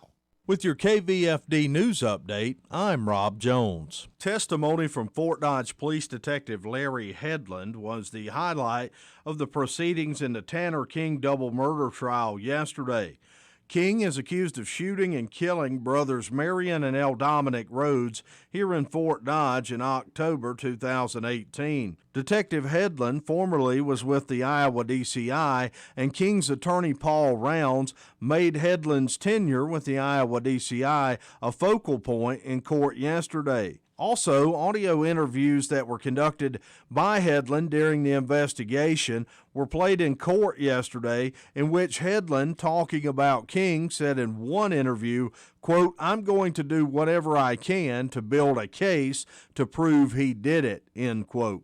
Rounds used that to paint the narrative that King was being railroaded in the investigation due to bias from police. The prosecution objected, saying that the defense was selecting only certain recordings and not using every recorded interview as a way to further the defense's theory. Headland went on to testify that the lack of cooperation from witnesses interviewed in the investigation led investigators to rely on physical evidence, which included .40 caliber bullets, the same type of casings that were found at the scene of the incident, but no murder weapon was ever found. Headland's testimony will continue throughout today's proceedings as the defense is set to finish their cross-examination.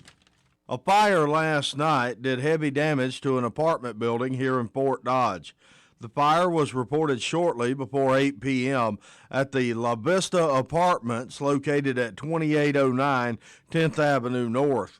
Firefighters were able to keep the flames contained to just one of the 4 buildings in the complex. Fort Dodge Fire Chief Steve Hergenreiter said the fire ignited from a child on the second floor that was playing with a lighter. Units on the second and third floor suffered heavy fire damage. Several tenants of the building were assisted by Red Cross to find temporary lodging. Chief Hergenreiter said there were no injuries to occupants or firefighters from the fire. The UNI Panthers remained unbeaten on the basketball season. They had a home win last night over Tennessee Martin, 87-67. Panther guard Trey Burhow knocked down 8 3-pointers in the game en route to a game-high 36. 3 other Panthers were in double digits. UNI shot 59% overall and 47% from three-point range. For KVFD from the Jerry Sheeter Newsroom, I'm Rob Jones. This is AM 1400, KVFD, the voice of Fort Dodge, 436. First of all, on the weather, some nasty storms will pass our way tonight into tomorrow morning. They shouldn't be severe, but they're going to be nasty and unpleasant. Dr. Dean Stansel is going to be with us here in just a minute. Is that you, Dean? Yes, sir. All right, hang on just a minute, will you? Yep. All right, tomorrow, rain early in the morning. Again, some of these storms could get a little nasty. Shouldn't be dangerous, but they're going to be kind of nasty. Our high temperature tomorrow is 37 degrees. Friday, sunny with a high of 38. Saturday going to be sunny with a high of 43. Sunday mostly sunny with a high of 47. Monday sunny with a high of 47. Tuesday chance of rain and snow. Mostly cloudy with a high of 44. Right now 55 degrees at AM 1400 KVFD, the voice of Fort Dodge. Obituaries this hour brought to you by the historic Bruce Funeral Home here in town. The historic Bruce Funeral Home at 923 First Avenue South, Fort Dodge. You may contact the historic Bruce Funeral Home by calling 515-576-5117 or online at www.brucesfuneralhome.com. Tamarick Anderson has died at the age of 60. Tim Anderson, 60 years old of Fort Dodge, died on Sunday at his home. There will be a service at 10:30 in the morning Saturday here in town for Tim Anderson, 60 years old when he died here in town. The obituaries this hour brought to you by the historic Bruce Funeral Home at 923 First Avenue South, Fort Dodge. You may contact the historic Bruce's Funeral Home by calling 515-576-5117 or online at www.brucesfuneralhome.com. Dean Stanzel, Dr. Dean Stanzel of Southern Methodist University will be with us in just about a minute and a half. This is AM 1400 KVFD, the voice of Fort Dodge. Here's a look at how the markets closed today. December corn down 3 1/4 at 366 3/4. March down 3 1/2 cents at 377 1/4. May down 3 3/4 at 383. July down 3 1/4 at 389 1/4. January soybeans down 6 1/2 cents at 905. March down 5 1/2 at 919. May down 4 3/4 at 932.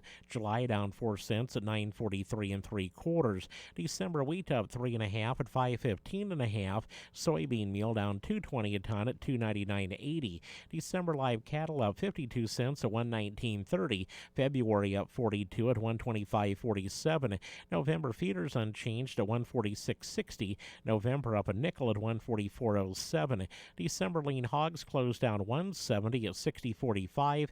February down 285 at 66.77. From the farm desk, I'm Dwayne Murley. Who are you? I'm the ghost of Christmas past. What are you doing at the general store? Shopping! The general store is packed with everything Christmas. From Christmas sweaters and fancy clothes to Christmas trees and decor. I wish there were a general store back in my day. And who are you? I'm the ghost of Christmas future. I'm here to tell people to hurry to the general store now before all the Christmas items are gone, because they will be gone. Don't get Scrooged. Find the joys of Christmas now at the general store, 12 North 25th, Fort Dodge.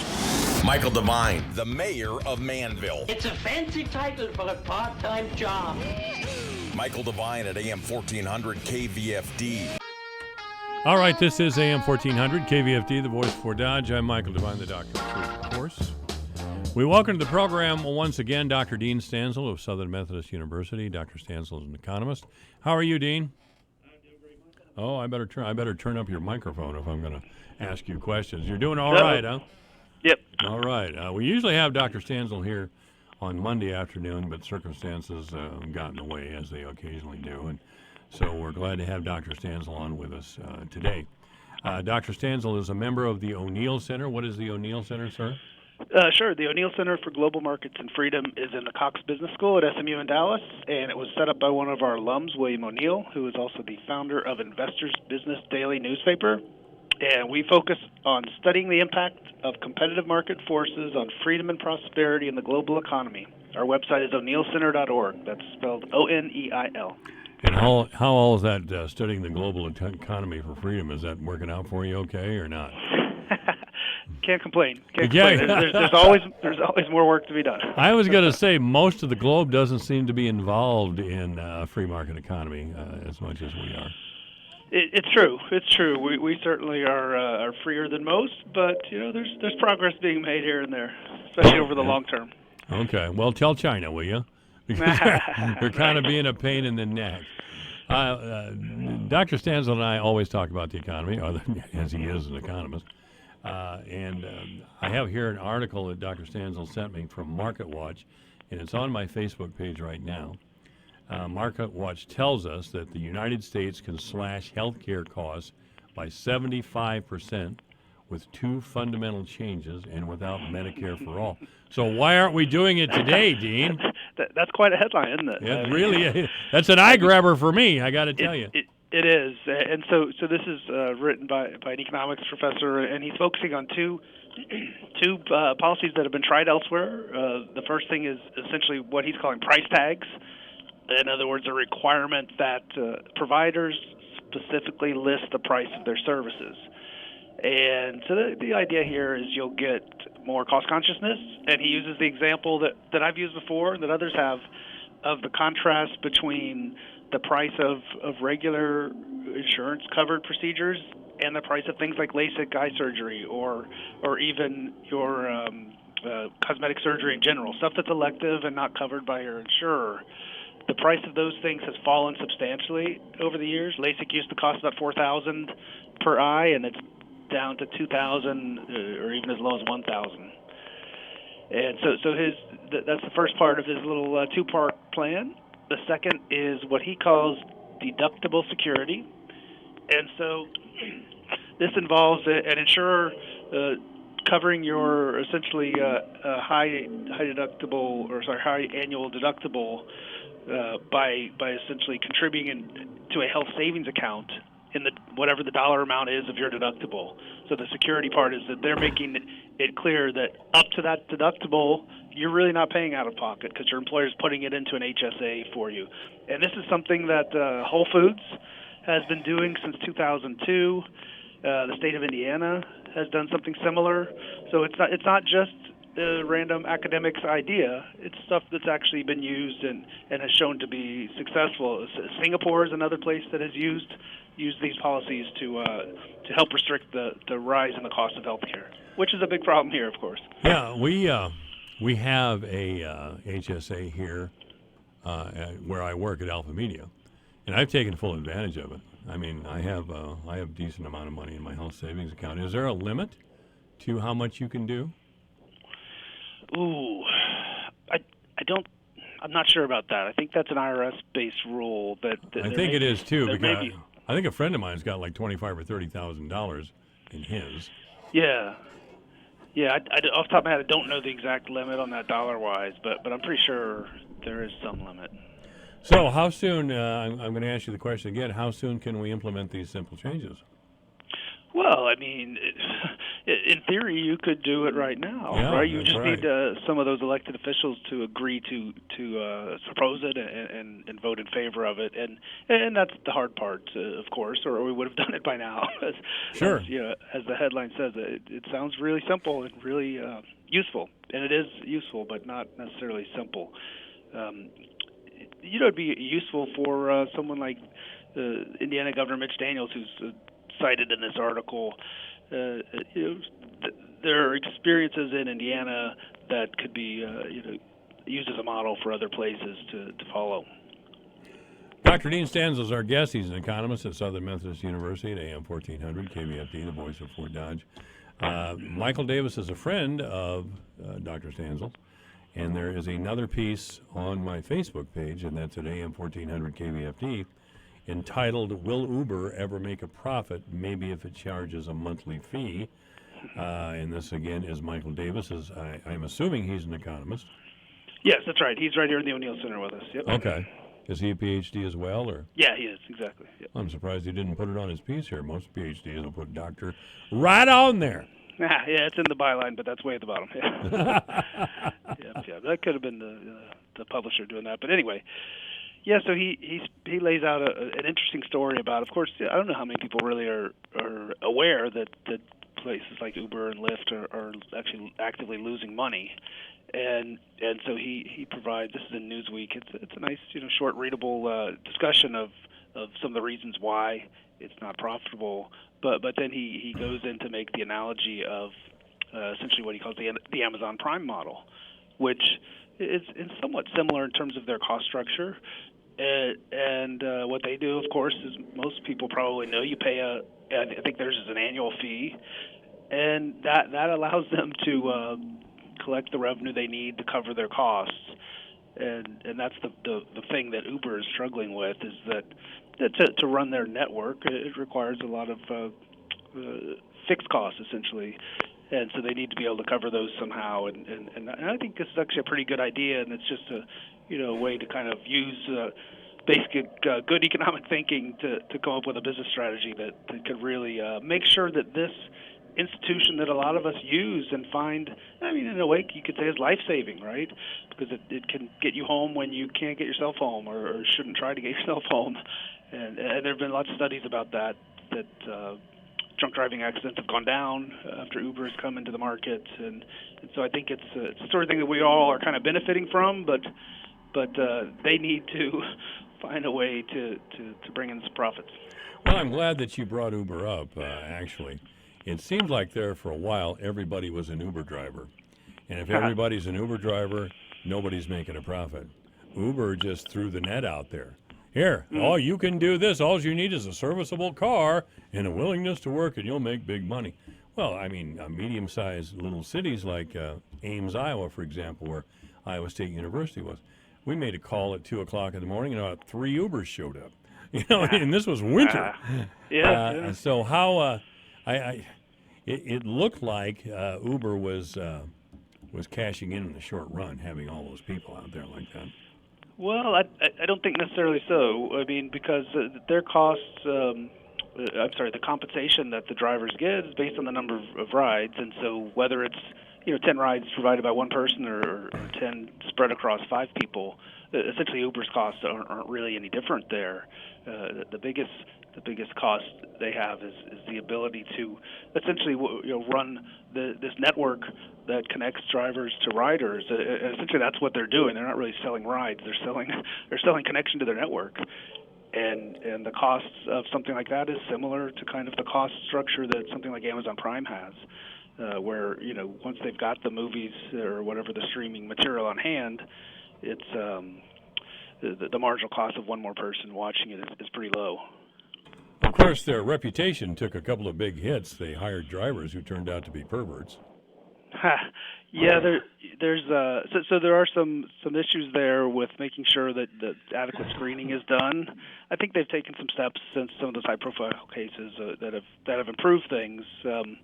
But I know I find it useful, especially when I'm traveling and it beats the old system of trying to find a taxi cab or what have you. And I understand that, but I'm all in favor of especially young women being able to trust the service that they take home at night and not have to worry that perhaps the driver is a criminal. Oh, absolutely. Yeah, exactly. And if enough of that happens, then people will stop using it. And the market is pretty good at screening out bad behavior. And so it's the sort of thing that I think is less common than it maybe was at first, but nevertheless a serious problem, no doubt, that they need to kind of get those kinks ironed out. Yeah, again, it seems like they cast a wide net, and they really wanted to get this thing off the ground, and they did. And the cities were mad at them, especially big cities like Chicago, who you had to pay $40,000 for a medallion. Right. In Chicago. And one of the reasons the city officials were mad is because they're hearing from these taxi cab lobbyists, and they're hearing about how these medallions now have lost almost all their value. And so sure, especially in the big cities where those things are real expensive, that's been one of the difficulties Uber's had in breaking in, is that the elected officials are kind of influenced by the taxi cab monopoly. Oh, absolutely. Well, it's a lot. I don't know how many taxis there are in Chicago, for example, but if you're charging every one of them $40,000 just for a license, then they have to go out and get a car and insurance and a trained driver. You could easily be $100,000 in the hole before you get your little itty-bitty car running. Yep. And then you better run it 24 hours a day. Exactly. Yeah. That's asking a lot just to drive a taxi cab in Chicago. Well, it is, and they're as opposed to the Uber model, where pretty much anyone can get in without that huge investment, and so it's in some ways a better model, I think, that works. And by the way, so Michael's idea in this article was that if they just charged riders $5 per month, that would essentially make them profitable. It would earn them about $3 billion a year, which would take them out of the hole. Well, if they hear that, I'm sure they're going to do it. And what is that? $60 a year? That's not a big deal. Right. And perhaps they could lower their prices a little to offset that. But But if it's that $5 or $60 a year, or they go out of business, I'm certainly one that's willing to pay a monthly fee to have access. But some wouldn't. There's some that would fall through the cracks. Then I guess. Yeah. Let's move on to another piece that Dr. Stanzel sent me. This is by Michael, or not Michael, but by Stephen Moore, who some of my liberal friends think is Satan, by the way. But this is from creators.com. It's also on my Facebook page. And Stephen Moore writes in the title that Trump needs tax cut 2.0. I thought he was in trouble for slashing and burning as far as taxes are concerned. Yeah, it depends on who you talk to. In full disclosure, I worked with Steve when he was at Cato a long time ago. Certainly revenues have continued to rise despite the cut in tax rates. The biggest reason for the huge deficit is that spending has not been restrained, and just like it wasn't restrained, for example, when George W. Bush was in office, when Barack Obama was in office, you really have to go back to Clinton's presidency to see a time when there was some fiscal restraint that allowed us to have an actual budget surplus for a couple of years. But so it's not the story that some are telling that it's the tax cuts are driving the deficit is a bit of a red herring. But what Steve comes up with here, and Steve's very political, and I think part of this is here's a way to offset what the Democratic candidates that you guys are seeing there in Iowa a lot are talking about just the opposite, raising taxes. So he came up with 4 ideas that would all benefit the middle-class taxpayers. One is the idea of tax-free savings accounts, and so it would allow you to deduct up to $10,000 each year from your taxable income if you put it into some sort of long-term savings account. So that would be the sort of thing that would be, and it would be targeted at those with incomes below, household income below $150,000. So it would be restricted to people below that level. The second idea was to simply take that middle tax rate, which is now 22% on middle-class taxpayers, take that down to 15%.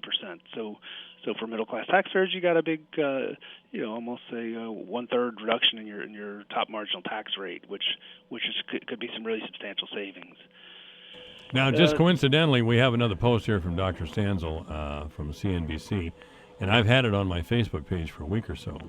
As a matter of fact, trade schools rather than 4-year colleges is a better bet has been a theme of this program for several years. We have a lot of people with undergraduate degrees, and that's fine.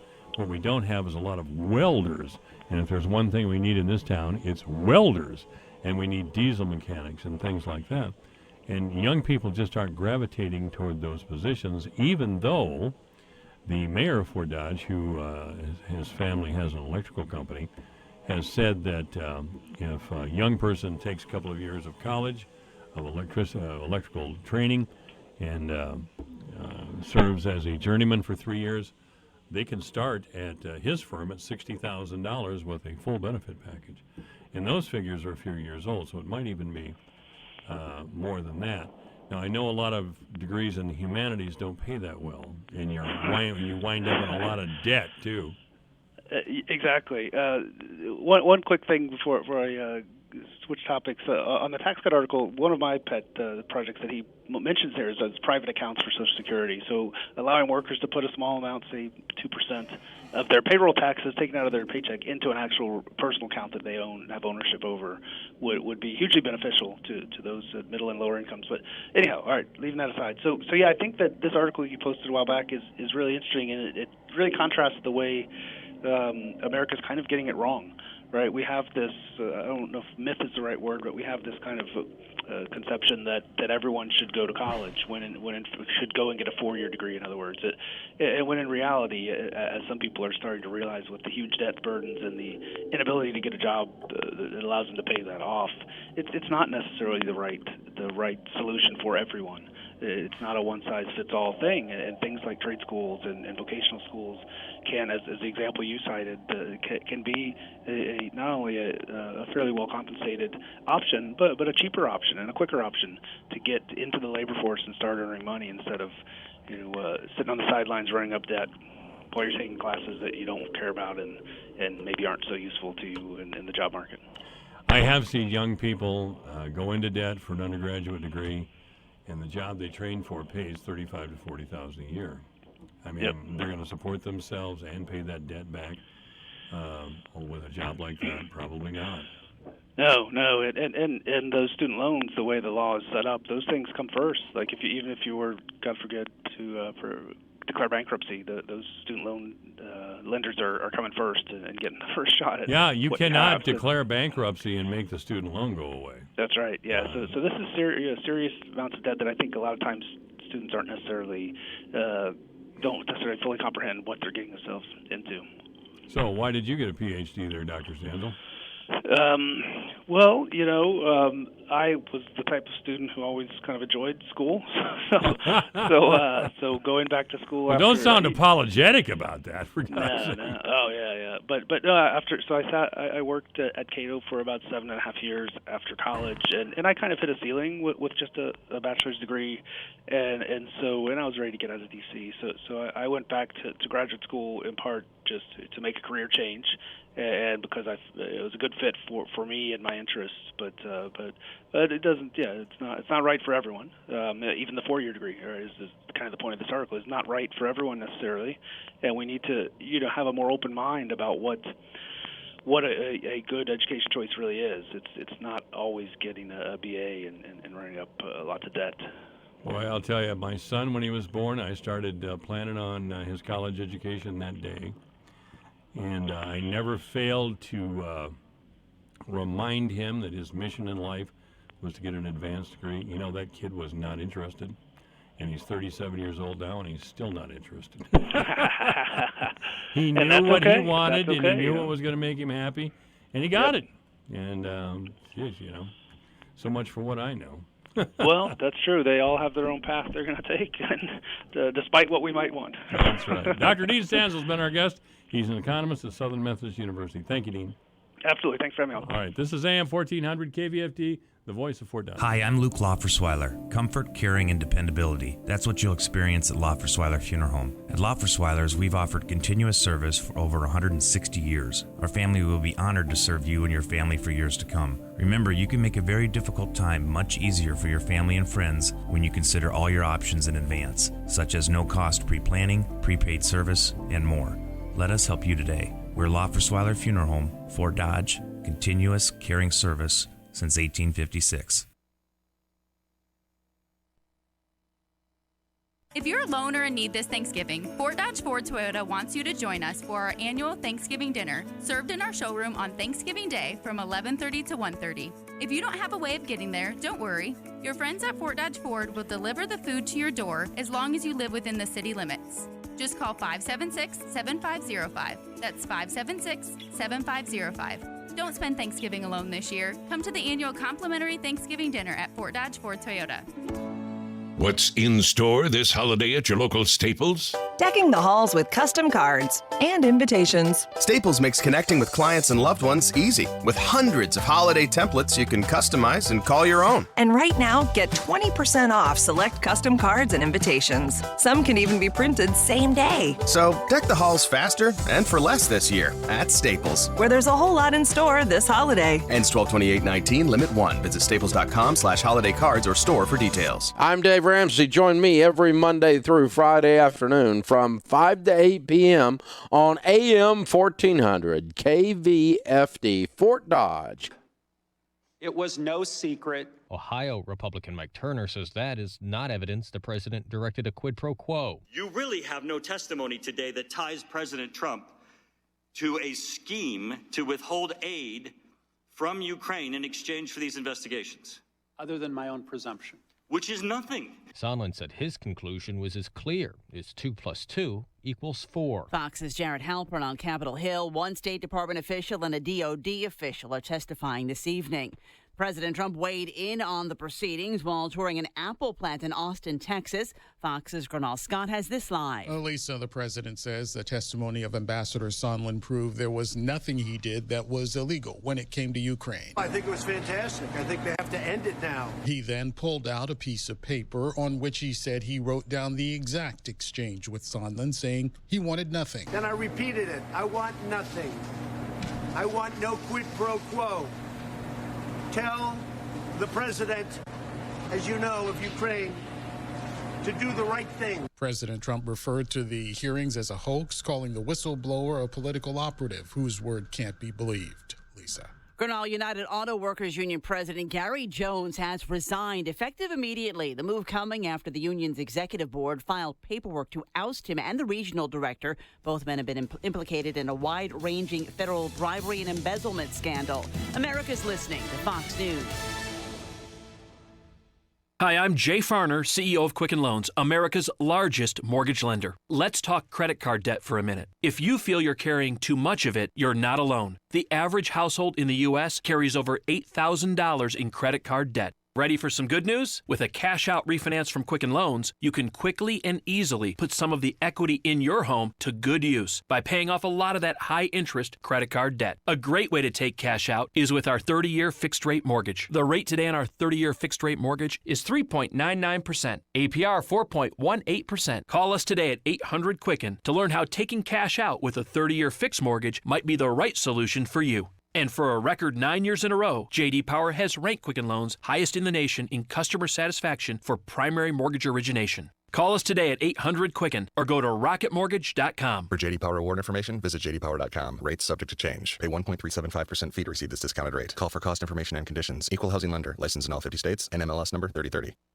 The Democratic presidential debate set for tonight. Only 10 of the Democrats you've been seeing running for president will be on stage tonight, Joe Biden being front and center. The rules are a bit different as well. Candidates will have only a minute and 15 seconds to answer questions posed to them by moderators, but only 45 seconds for a follow-up. And only a moderator can allow a candidate to respond if they're mentioned by another candidate by name.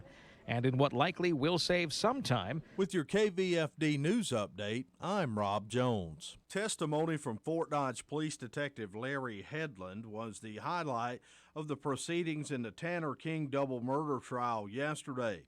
King is accused of shooting and killing brothers Marion and L. Dominic Rhodes here in Fort Dodge in October 2018. Detective Headland formerly was with the Iowa DCI, and King's attorney Paul Rounds made Headland's tenure with the Iowa DCI a focal point in court yesterday. Also, audio interviews that were conducted by Headland during the investigation were played in court yesterday, in which Headland, talking about King, said in one interview, quote, "I'm going to do whatever I can to build a case to prove he did it," end quote. Rounds used that to paint the narrative that King was being railroaded in the investigation due to bias from police. The prosecution objected, saying that the defense was selecting only certain recordings and not using every recorded interview as a way to further the defense's theory. Headland went on to testify that the lack of cooperation from witnesses interviewed in the investigation led investigators to rely on physical evidence, which included .40 caliber bullets, the same type of casings that were found at the scene of the incident, but no murder weapon was ever found. Headland's testimony will continue throughout today's proceedings as the defense is set to finish their cross-examination. A fire last night did heavy damage to an apartment building here in Fort Dodge. The fire was reported shortly before 8 p.m. at the La Vista Apartments located at 2809 10th Avenue North. Firefighters were able to keep the flames contained to just one of the four buildings in the complex. Fort Dodge Fire Chief Steve Hergenreiter said the fire ignited from a child on the second floor that was playing with a lighter. Units on the second and third floor suffered heavy fire damage. Several tenants of the building were assisted by Red Cross to find temporary lodging. Chief Hergenreiter said there were no injuries to occupants or firefighters from the fire. The UNI Panthers remained unbeaten on the basketball season. They had a home win last night.